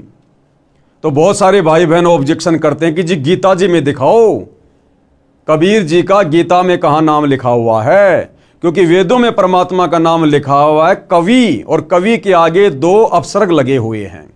तो गुरुदेव ने फिर क्लियर कर दिया कि ये कबीर देव है। तो बहुत सारे भाई बहन फिर सवाल करते हैं जी गीता में दिखाओ कबीर जी का कहीं नाम है। तो यदि गीता जी चारों वेदों का इसार है तो गीता जी में भी तो कबीर जी का नाम होना चाहिए। तो भाई और बहनों, गीता जी अध्याय 8 श्लोक नंबर 9, इसमें साफ साफ लिखा हुआ है जो पुरुष सर्वज्ञ। अब इन्होंने ये लिखा हुआ है कवीम। अब इन गीता के अनुवादकों ने, क्योंकि इनको तत्व ज्ञान तो था नहीं, और इन्होंने कवियम की जगह सर्वज्ञ कर दिया, जबकि कोई भी कवि कभी भी सर्वज्ञ हो ही नहीं सकता। किसी भी कवि को संपूर्ण सृष्टि का ज्ञान हो ही नहीं सकता। तो असल में जो कवि की भूमिका निभाई थी वो भी कबीर जी ने निभाई थी। तो यहां पर सर्वज्ञ कर दिया, तो सर्वज्ञ तो केवल भाई कबीर परमात्मा ही है, सृष्टि में दूसरा कोई नहीं है। तो गीता अध्याय 8 श्लोक 9 में साफ साफ उस परमेश्वर का नाम लिखा हुआ है। ये कविम पुराणम अनुशासितारम अणो अणियांसम, साफ साफ लिखा हुआ है जो पुरुष यानी जो परमात्मा, जो भगवान सर्वज्ञ है। अब सर्वज्ञ तो सारी सृष्टि में एक ही है, कबीर देव। जो पुरुष यानी परमात्मा सर्वज्ञ है, यानी सब कुछ जानने वाला है। अनादि, अनादि यानी सबसे पहले वाला, सबके नियंता यानी सबके ऊपर जिसकी सत्ता है, सूक्ष्म से भी अति सूक्ष्म, और सबके धारण पोषण करने वाले। तो भाई सबका धारण पोषण करने वाला तो एक ही परमात्मा है, परम अक्षर ब्रह्म कबीर देव। अचिंत्य स्वरूपम, सूर्य के सदृश से नित्य चेतन प्रकाश रूप और अविद्या से अति परे, अविद्या यानी अज्ञान से दूर, सच्चिदानंद घन ब्रह्म परमेश्वर का सुमरण करता है। यानी अंत समय में शरीर छोड़ते समय जो व्यक्ति परम अक्षर ब्रह्म सच्चिदानंद घन ब्रह्म यानी कबीर देव का सुमरण करता है, सच्चे सतगुरु से, तत्वदर्शी संत से उपदेश लेकर। फिर गीता अध्याय 8 श्लोक 10 की फोटोकॉपी, यह श्लोक आप जियों के सामने है। इसमें क्या लिखा गया है? वह भक्ति युक्त पुरुष अंत काल में भी योग बल से, योग बल यानी भक्ति की शक्ति से, यानी जो सत भक्ति आप और हमें पूज्य गुरुदेव भगवान ने दी है, योग यानी भक्ति, बल यानी भक्ति की शक्ति से, वह भक्ति युक्त पुरुष यानी साधक भगत अंत काल में यानी शरीर छोड़ते समय योग बल से यानी भक्ति की शक्ति से भ्रकुटी के मध्य में प्राणों को अच्छी प्रकार निश्चल मन से सुमरण करता हुआ उस दिव्य रूप परम पुरुष परमात्मा को ही प्राप्त होता है। तो गीता ज्ञान देने वाले काल ब्रह्म ने बिल्कुल क्लियर कर दिया है कि भक्ति की शक्ति से अंत समय में ये प्राणी जिसका भी ध्यान करेगा, जैसे परम अक्षर ब्रह्म का ध्यान करेगा, सच्चे गुरु से नाम लेकर, तत्वदर्शी संत से उपदेश लेकर, तो अंत काल में शरीर छोड़ते समय ये प्राणी उसी को प्राप्त होगा। किसको? परम पुरुष परमात्मा को ही प्राप्त होता है। तो यहां इस काल ब्रह्म ने बिल्कुल क्लियर करना पड़ा। जिस सच्चाई को बार बार ये छुपा रहा था, अपने को ही परम पुरुष साबित करने में लगा हुआ था अर्जुन के सामने, तो परमेश्वर ने इसकी बुद्धि फेरी काल ब्रह्म की, और हकीकत इसी के मुंह से गीता जी के बहुत सारे अध्याय और श्लोकों में निकलवा दी। अब आगे भाई और बहनों, गीता अध्याय 8 श्लोक 20 की फोटोकॉपी, ये इसका श्लोक है, आप जी देख सकते हैं, पढ़ सकते हैं। ये सामने संस्कृत लिखी हुई है, सामने उसका हिंदी में अनुवाद है। परंतु उस अव्यक्त से भी अति परे दूसरा अर्थात विलक्षण जो सनातन अव्यक्त है, भाव है, वह परम दिव्य पुरुष सब भूतों के नष्ट होने पर भी नष्ट नहीं होता। अब यहां पर भाई और बहनों अक्षर पुरुष का भी हल्का सा जिक्र आ गया। परंतु उस अव्यक्त से भी अति परे, अव्यक्त कौन? ये अक्षर पुरुष, सात संग ब्रह्मांड का स्वामी, गीता ज्ञान देने वाले भगवान से अन्य एक अव्यक्त और बताया गया है, अक्षर पुरुष। कहते हैं उससे भी परे। अब अक्षर पुरुष से ऊपर फिर कौन? शतलोक में कबीर परमात्मा, परम अक्षर ब्रह्म। परंतु उस अव्यक्त से भी अति परे दूसरा अर्थात विलक्षण जो सनातन अव्यक्त भाव है, वह परम दिव्य पुरुष सब भूतों के नष्ट होने पर भी नष्ट नहीं होता। यानी वो कबीर परमात्मा, परम अक्षर ब्रह्म, शतलोक का राजा, सभी प्राणियों के नष्ट होने पर भी वो नष्ट नहीं होता। यानी वो अकाल मूर्त है, वो अविनाशी है। आगे गीता अध्याय 8 श्लोक 21 की फोटोकॉपी। अब यहां पर भाई और बहनों गुरुदेव ने क्लियर क्या करना चाहा है कि ये खुद गीता का ज्ञान देने वाला काल ब्रह्म अपने से अन्य किसी और परम अक्षर ब्रह्म की ओर संकेत कर रहा है कि वो सबके नष्ट होने पर भी नष्ट नहीं होता। यानी ये गीता ज्ञानदाता भी नष्ट होता है, इसके भी जन्म और मृत्यु है, उस अक्षर पुरुष की भी जन्म और मृत्यु है। लेकिन अक्षर पुरुष यानी उस दूसरे नंबर के अव्यक्त से भी ऊपर जो परम अक्षर पुरुष है, कबीर देव है, जो शतलोक में रहता है, सत्य पुरुष है, वो सब भूतों के यानी सब प्राणियों के नष्ट होने पर भी नष्ट नहीं होता। तो गीता ज्ञानदाता काल ब्रह्म कह रहा है कि भैया मेरी भी जन्म और मृत्यु होती है, मैं भी अविनाशी नहीं हूं। वो अविनाशी तो परम अक्षर ब्रह्म है जो सब भूतों यानी प्राणियों के नष्ट होने पर भी नष्ट नहीं होता है। तो हिंदू समाज के भाई और बहनों को थोड़ा विचार करना चाहिए।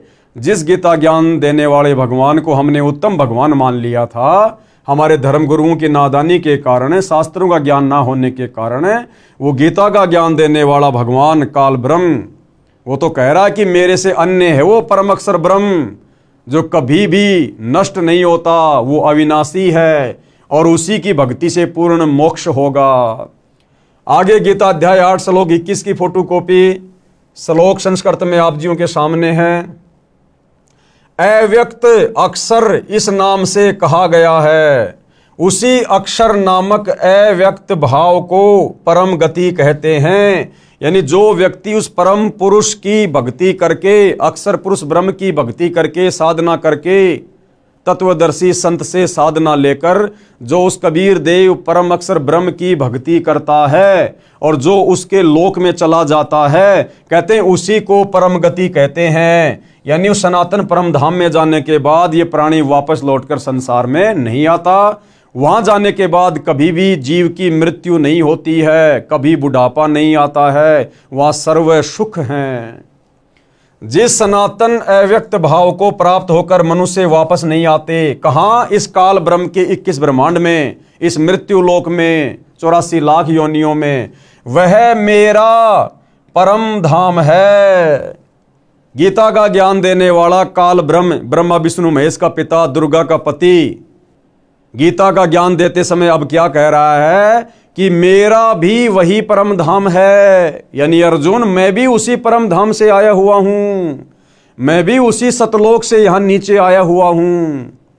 अब ये सारी जानकारी जब आप सृष्टि रचना पढ़ेंगे तब पता चलेगा कि परम अक्षर ब्रह्म ने, सत्य पुरुष ने, कबीर देव ने इस काल ब्रह्म को क्यों श्राप दिया, क्यों इसको दुर्गा और हम सभी प्राणियों समेत नीचे 21 ब्रह्मांड में भेज दिया। और यहां गीता अध्याय 8 श्लोक 21 में ये गीता ज्ञान देने वाला भगवान खुद स्वीकार कर रहा है कि वह मेरा परम धाम है, कि अर्जुन मैं भी वहीं का निवासी था, मैं भी पहले वही रहा करता था, उसी परम अक्षर ब्रह्म के धाम में, सतलोक में। तो क्लियर कर दिया है भाइयों और बहनों कि गीता ज्ञानदाता सर्वश्रेष्ठ परमात्मा नहीं है, इससे ऊपर सर्वश्रेष्ठ परमात्मा परम अक्षर ब्रह्म है, सत्य पुरुष है, कबीर देव है, जिसकी साधना तत्वदर्शी संत से लेकर करने से ही हमारी आत्मा का कल्याण होगा। आगे गीता अध्याय 8 श्लोक 22 की फोटोकॉपी, ये संस्कृत में श्लोक लिखा हुआ है, इधर संस्कृत है, सामने बिल्कुल हिंदी है। हे पार्थ यानी हे अर्जुन, जिस परमात्मा के अंतर्गत सर्वभूत हैं, सर्वभूत यानी सभी प्राणी। अब बताओ, ये गीता का ज्ञान देने वाला ब्रह्म अपने से अन्य किसी और परमात्मा का जिक्र कर रहा है यहां पर, तो फिर गीता का ज्ञान देने वाला ब्रह्म सर्वश्रेष्ठ परमात्मा कहां हुआ?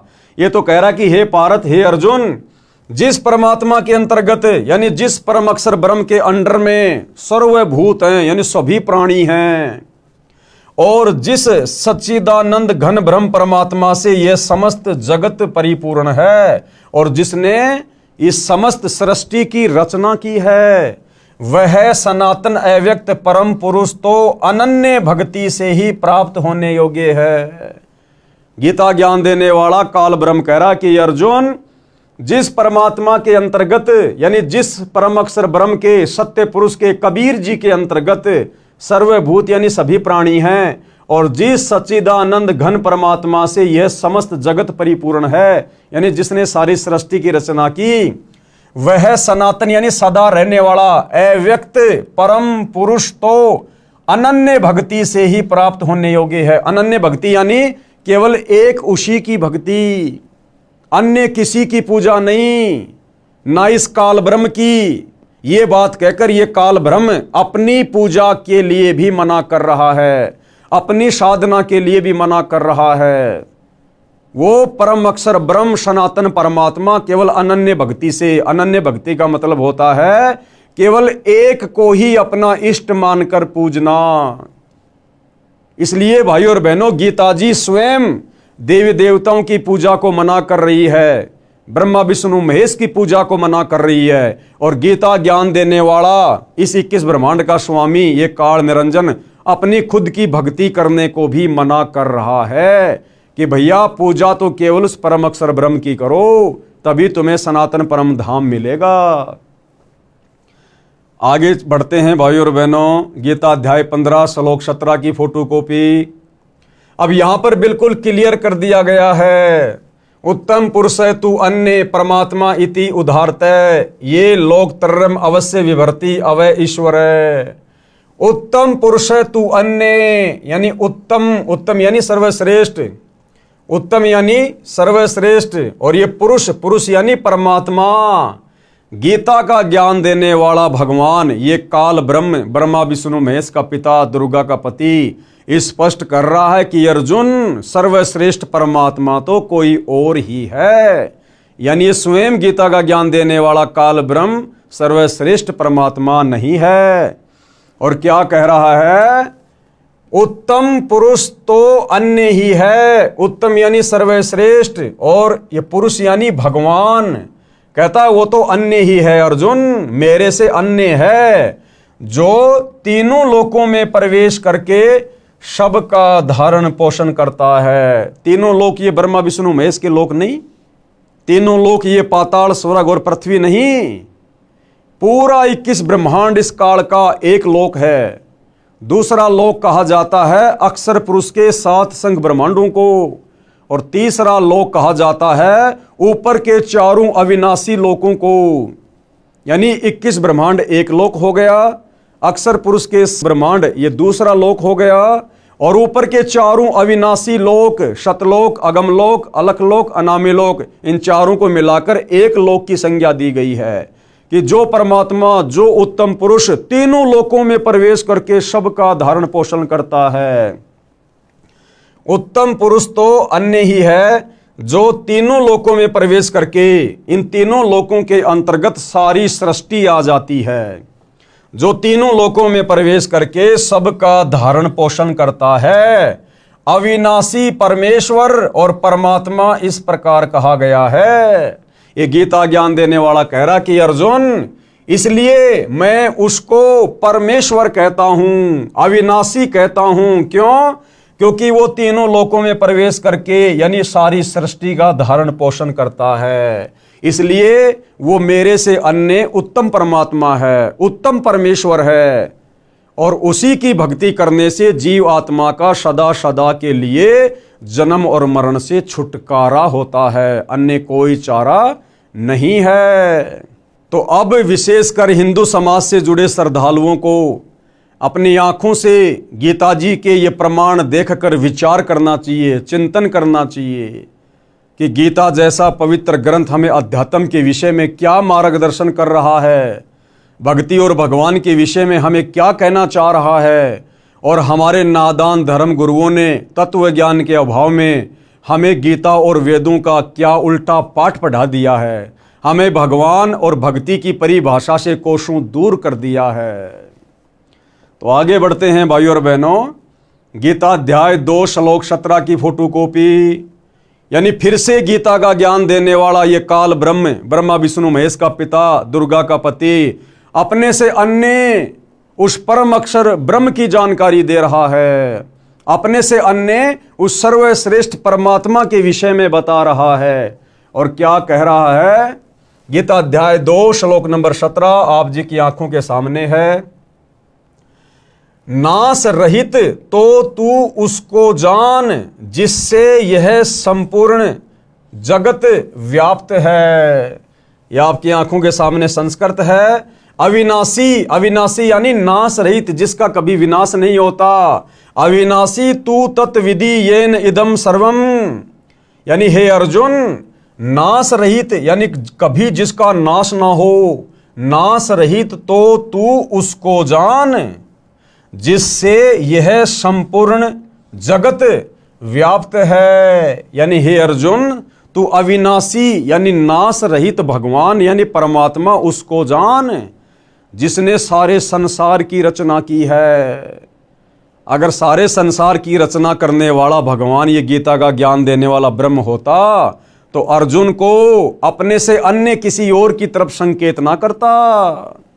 क्लियर है भाइयों और बहनों कि नाश रहित तो तू उसको जान जिससे यह संपूर्ण जगत व्याप्त है यानी विद्यमान है। इस अविनाशी का विनाश करने में कोई भी समर्थ नहीं है। क्लियर कर दिया गीता के ज्ञान देने वाले ने, जिसको हिंदू समाज अपना भगवान मानता है।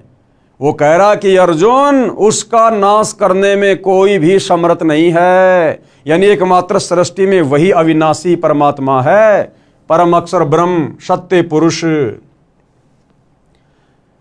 गीता ज्ञान बोलने वाले ने अपनी स्थिति गीता अध्याय 2 श्लोक 12, गीता अध्याय 4 श्लोक 5, गीता अध्याय 10 श्लोक 2 में इस प्रकार बताई है।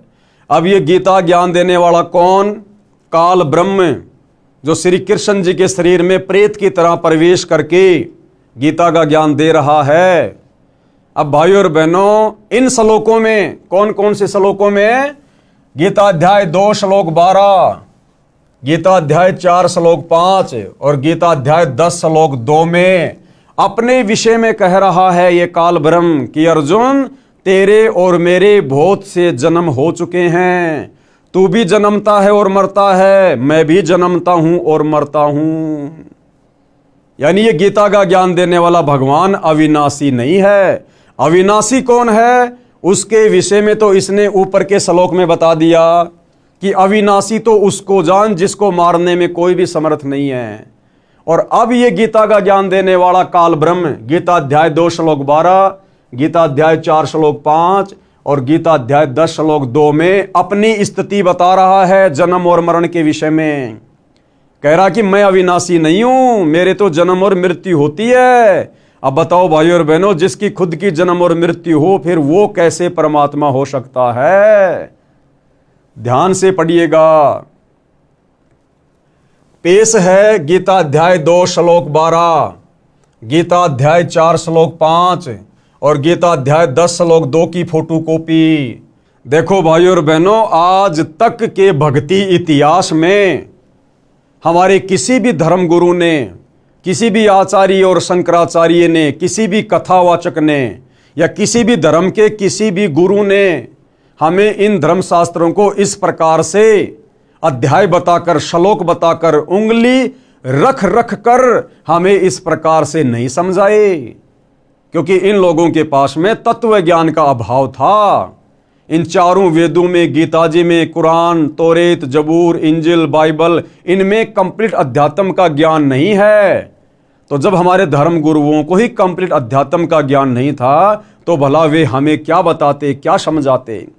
और जैसा उन्होंने अपनी बुद्धि स्तर से इन धर्मशास्त्रों को समझा आधा अधूरा, वही आधा अधूरा ज्ञान इन्होंने समाज में पेश कर दिया। और हम नादानों ने उनको संस्कृत के ज्ञाता मानकर, अध्यात्म के मार्गदर्शक मानकर, उनके द्वारा बताए गए आधे अधूरे ज्ञान को हमने सर्वश्रेष्ठ ज्ञान मानकर स्वीकार कर लिया, जिस कारण से हमारी मुक्ति नहीं हो पा रही। हमारे पूर्वज शरीर छोड़ने के बाद शास्त्र विरुद्ध साधना करने के चलते प्रेत योनि में चले गए। आज उनके श्राद्ध निकलवाए जा रहे हैं। श्राद्ध निकलवाने का मतलब है हमारे जो पूर्वज हैं वो भूत बने हुए हैं, भूत। तो भाई और बहनों, अब हमें वो सर्वश्रेष्ठ भक्ति सतगुरु रामपाल जी के सानिध्य में प्राप्त हुई है, जिस सत भक्ति को करके ना हमने भूत बनना, ना प्रेत बनना, ना हमने भ्रमना भटकना, ना हमने नरक में जाना, ना हमारा कभी जन्म होगा, ना कभी फिर हमारी मृत्यु होगी। और हम सदा सदा के लिए परम अक्षर ब्रह्म सत्य पुरुष कबीर देव जी के लोक में, सत्य लोक में चले जाएंगे, जहां पर हमें सर्व सुख प्राप्त होंगे। तो अब यहां गीता अध्याय 2 श्लोक 12, गीता अध्याय 4 श्लोक 5 और गीता अध्याय 10 श्लोक 2 में ये गीता ज्ञान देने वाला भगवान स्वयं की स्थिति के बारे में बता रहा है कि भैया मेरी भी जन्म और मृत्यु होती है अर्जुन। ध्यान से देखिए भाई और बहनों, गीता अध्याय 2 श्लोक 12 की फोटो कॉपी आप भाई बहनों की आंखों के सामने है। गीता अध्याय 2 श्लोक 12, ये संस्कृत में श्लोक लिखा हुआ है, आप जी अपने घर पर रखी गीता जी से मिलान कर सकते हैं। न तू एवं एवं अहम जातु न आशम त्वम न आसी। क्या लिखा हुआ है? न तो ऐसा है कि मैं किसी काल में नहीं था। अब इसका क्या मतलब है भाई और बहनों? ये गीता ज्ञान देने वाला काल ब्रह्म, दुर्गा का पति, ब्रह्मा विष्णु महेश का पिता, ज्योति निरंजन क्या कह रहा है अर्जुन को?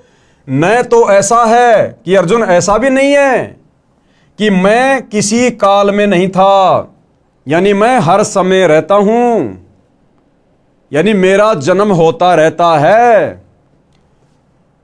न तो ऐसा ही है कि मैं किसी काल में नहीं था, अथवा तू नहीं था, अथवा ये राजा लोग नहीं थे, क्योंकि महाभारत के युद्ध में बहुत सारे राजा लोग खड़े हुए थे। उनके विषय में कहा जा रहा है कि अर्जुन न तो ऐसा है कि किसी भी काल में मैं नहीं था या तू नहीं था या फिर ये राजा लोग नहीं थे, और न ही ऐसा ही है कि इससे आगे हम सब नहीं रहेंगे, यानी आगे भी हमारे जन्म होते रहेंगे, हम मरते रहेंगे और हमारे जन्म होते रहेंगे।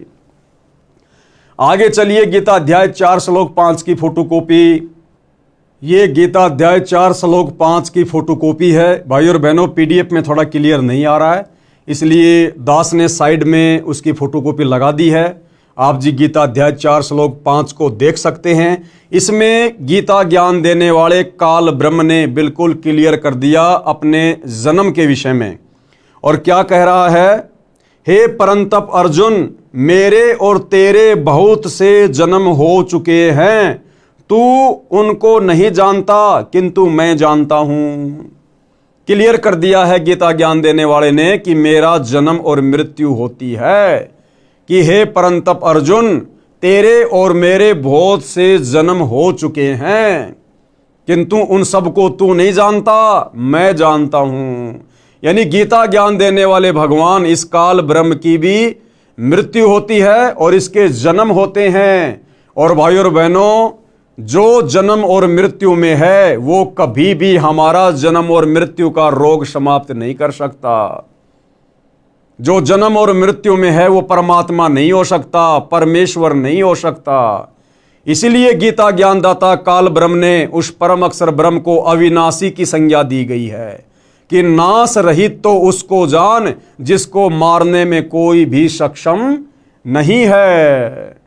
तो गीता अध्याय 4 श्लोक 5 की फोटो कॉपी ने बिल्कुल क्लियर कर दिया है।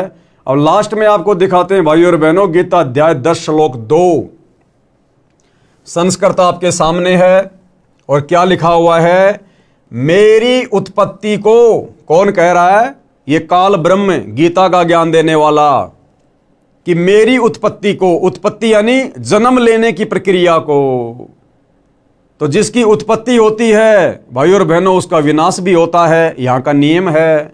तो काल ब्रह्म खुद कह रहा है कि मेरी उत्पत्ति को यानी जन्म लेने की प्रक्रिया को, अर्थात लीला से प्रकट होने को न देवता लोग जानते हैं और न ही महर्षि जन ही जानते हैं, क्योंकि ये काल ब्रह्म इन सबको अपने कंट्रोल में रखता है। ये किस ब्रह्मांड का स्वामी है, ये दुर्गा का पति है, ये गुप्त रहता है, किसी के सामने अपने ओरिजिनल रूप में नहीं आता, क्योंकि इसका विकराल चेहरा है, देखते ही आदमी का कलेजा फट जाए, क्योंकि इसको श्राप लगा हुआ है परम अक्षर ब्रह्म से, कबीर देव से। इसलिए ये गुप्त रहता है 21वें ब्रह्मांड में और सारा का सारा कार्य अपनी पत्नी दुर्गा और अपने तीनों पुत्रों ब्रह्मा विष्णु महेश के माध्यम से करवाता है। तो ये कह रहा है कि मेरी लीला से प्रकट होने की, अर्थात मेरे जन्म लेने की प्रक्रिया को न तो देवता लोग जानते हैं और न ही महर्षि जन जानते हैं। अब भाइयों और बहनों, ब्रह्मा विष्णु महेश से भी इसने सच्चाई को छुपा रखा है कि यदि मेरे विषय में इस सच्चाई का मेरे तीनों पुत्रों को पता चल गया तो ये मेरे लिए कार्य नहीं करेंगे। ब्रह्मा जीवों की उत्पत्ति नहीं करेगा, विष्णु उनका पालन पोषण नहीं करेगा, और फिर अंत में शंकर जी तमोगुण के प्रभाव से उनको मार मार के मेरे पास भोजन के लिए नहीं भेजेगा। इसलिए ये काल गुप्त रहता है और सारा कार्य धोखे में रखकर अपने तीनों पुत्रों को मैनेजर बनाकर करवा रहा है। इसलिए कह रहा है कि मेरी उत्पत्ति को, अर्थात लीला से प्रकट होने को न तो देवता लोग जानते हैं और न ही महर्षि जन ही जानते हैं, क्योंकि मैं सब प्रकार से देवताओं का और महर्षियों का भी आदि कारण हूं। यानी 21 ब्रह्मांड में इस काल के अंतर्गत जितने भी देवी देवता हैं, ब्रह्मा विष्णु महेश है, ये महर्षि जन है, ये सब इस काल के अधीन हैं, इनकी पहुंच काल तक नहीं है। इसीलिए तो भाइयों और बहनों, आज तक ये अध्यात्म ज्ञान बिल्कुल 0/0 था। किसी ने भी परमात्मा के विषय में सटीक जानकारी नहीं दी, जिससे भी पूछा उसी ने बता दिया परमात्मा तो निराकार है, क्योंकि सब काल के नीचे हैं और ये गुप्त रहता है, किसी के सामने नहीं आता। इसलिए अपनी असलियत बताने के लिए दुर्गा को भी मना कर रखा है कि मेरे विषय में यदि किसी को सच्चाई बता दी तो मेरे से बुरा और कोई नहीं होगा। ये आप जिस सृष्टि रचना को पढ़ेंगे तब पता चलेगा। इसलिए इस 21 ब्रह्मांड के सभी प्राणी ब्रह्मा विष्णु महेश से ज्ञान प्राप्त, ये नीचे के ये महर्षि जन, साधु संत महात्मा, ये सब लोग भ्रमित हैं भक्ति और भगवान को लेकर। आगे बढ़ते हैं भाइयों और बहनों, इन श्लोकों में स्पष्ट किया है कि हे अर्जुन, तेरे और मेरे बहुत जन्म हो चुके हैं। कौन कह रहा है? गीता का ज्ञान देने वाला ये काल ब्रह्म। इन श्लोकों में स्पष्ट किया है कि हे अर्जुन, तेरे और मेरे बहुत जन्म हो चुके हैं, तू नहीं जानता, मैं जानता हूं। मैं और ये राजा लोग तथा तू पहले भी जन्मे थे, आगे भी जन्मेंगे। अब भैया जिसका जन्म और मरण है वो भगवान कैसे हो सकता है? खुद गीता ज्ञान देने वाला काल ब्रह्म स्वीकार कर रहा है। मेरी उत्पत्ति को न ऋषिजन जानते हैं न देवता जानते हैं। हम रामपाल दास व अनुयायी गीता का आदेश पालन करते हुए उसी परमेश्वर की शरण में जा चुके हैं। हम परम अक्षर ब्रह्म यानी सत्य पुरुष जी को इष्ट रूप में प्रतिष्ठित करके अपने धर्म कर्म तथा पूजा साधना करते हैं। अन्य विश्व के सभी धर्मों व देवों का सम्मान करते हैं। दास यानी लेखक कौन? सतगुरु रामपाल जी। आप हिंदू साहिबानों व विश्व के सब मानव से प्रार्थना करता हूं कि आप भी अविलंब उसी की शरण में जाओ। किसकी शरण में? परम अक्षर ब्रह्म की शरण में, जिसकी शरण में जाने के लिए खुद गीता ज्ञानदाता, ये गीता का ज्ञान बोलने वाला काल ब्रह्म भी कह रहा है। आप सबका मानव जीवन धन्य हो जाएगा। धन्य होने का मतलब है पूर्ण मुक्ति हो जाएगी सदा सदा के लिए उस अविनाशी परमात्मा के अविनाशी लोक में, परम पुरुष के सनातन परम धाम में, सतलोक में चले जाएंगे सतगुरु रामपाल जी से शास्त्र अनुकूल सत भक्ति लेकर, और सदा सदा के लिए इस काल लोक से हमारा जन्म मरण का झंझट ही समाप्त हो जाएगा। दूसरी कोई भी भक्ति पूर्ण मुक्ति की संसार में नहीं है। फिर आगे सवाल खड़ा होता है। किसी ने सवाल किया है, क्या सवाल है? आप लेखक रामपाल दास के धर्म का क्या नाम है? इष्ट कौन है? साधना क्या की जाती है? किस शास्त्र को आधार मानते हो? तो पूज्य गुरुदेव भगवान क्या उत्तर दे रहे हैं? पुस्तक के प्रारंभ में मैंने अपना धर्म स्पष्ट कर दिया है। क्या? हमारा धर्म मानव है।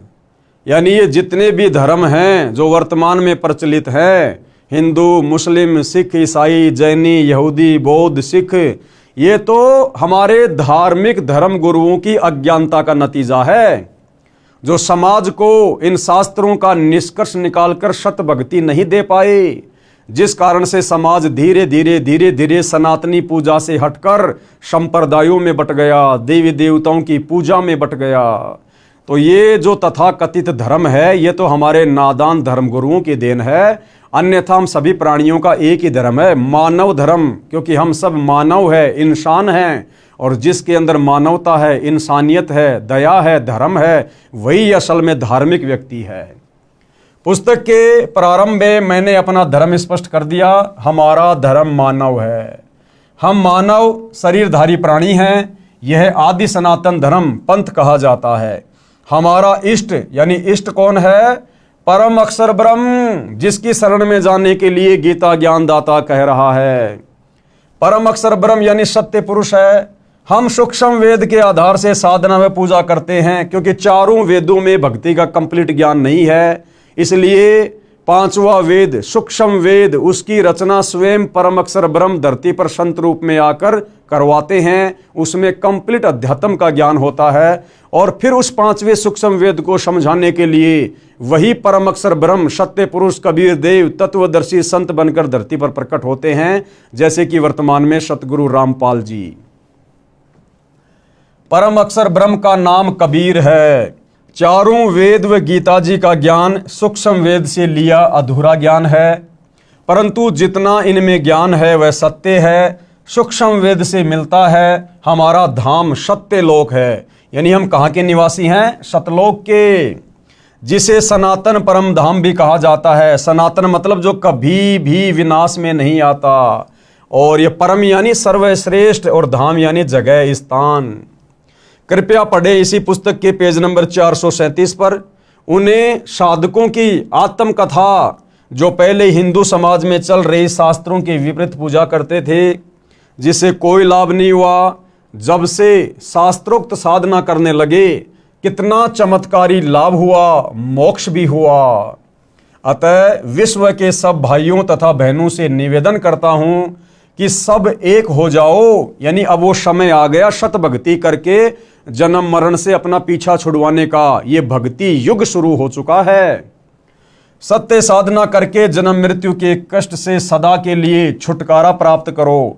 परमेश्वर के उस परम धाम में जाओ, जहां जाने के पश्चात साधक यानी भगत, साधिका यानी फीमेल भगत फिर लौटकर संसार में नहीं आते।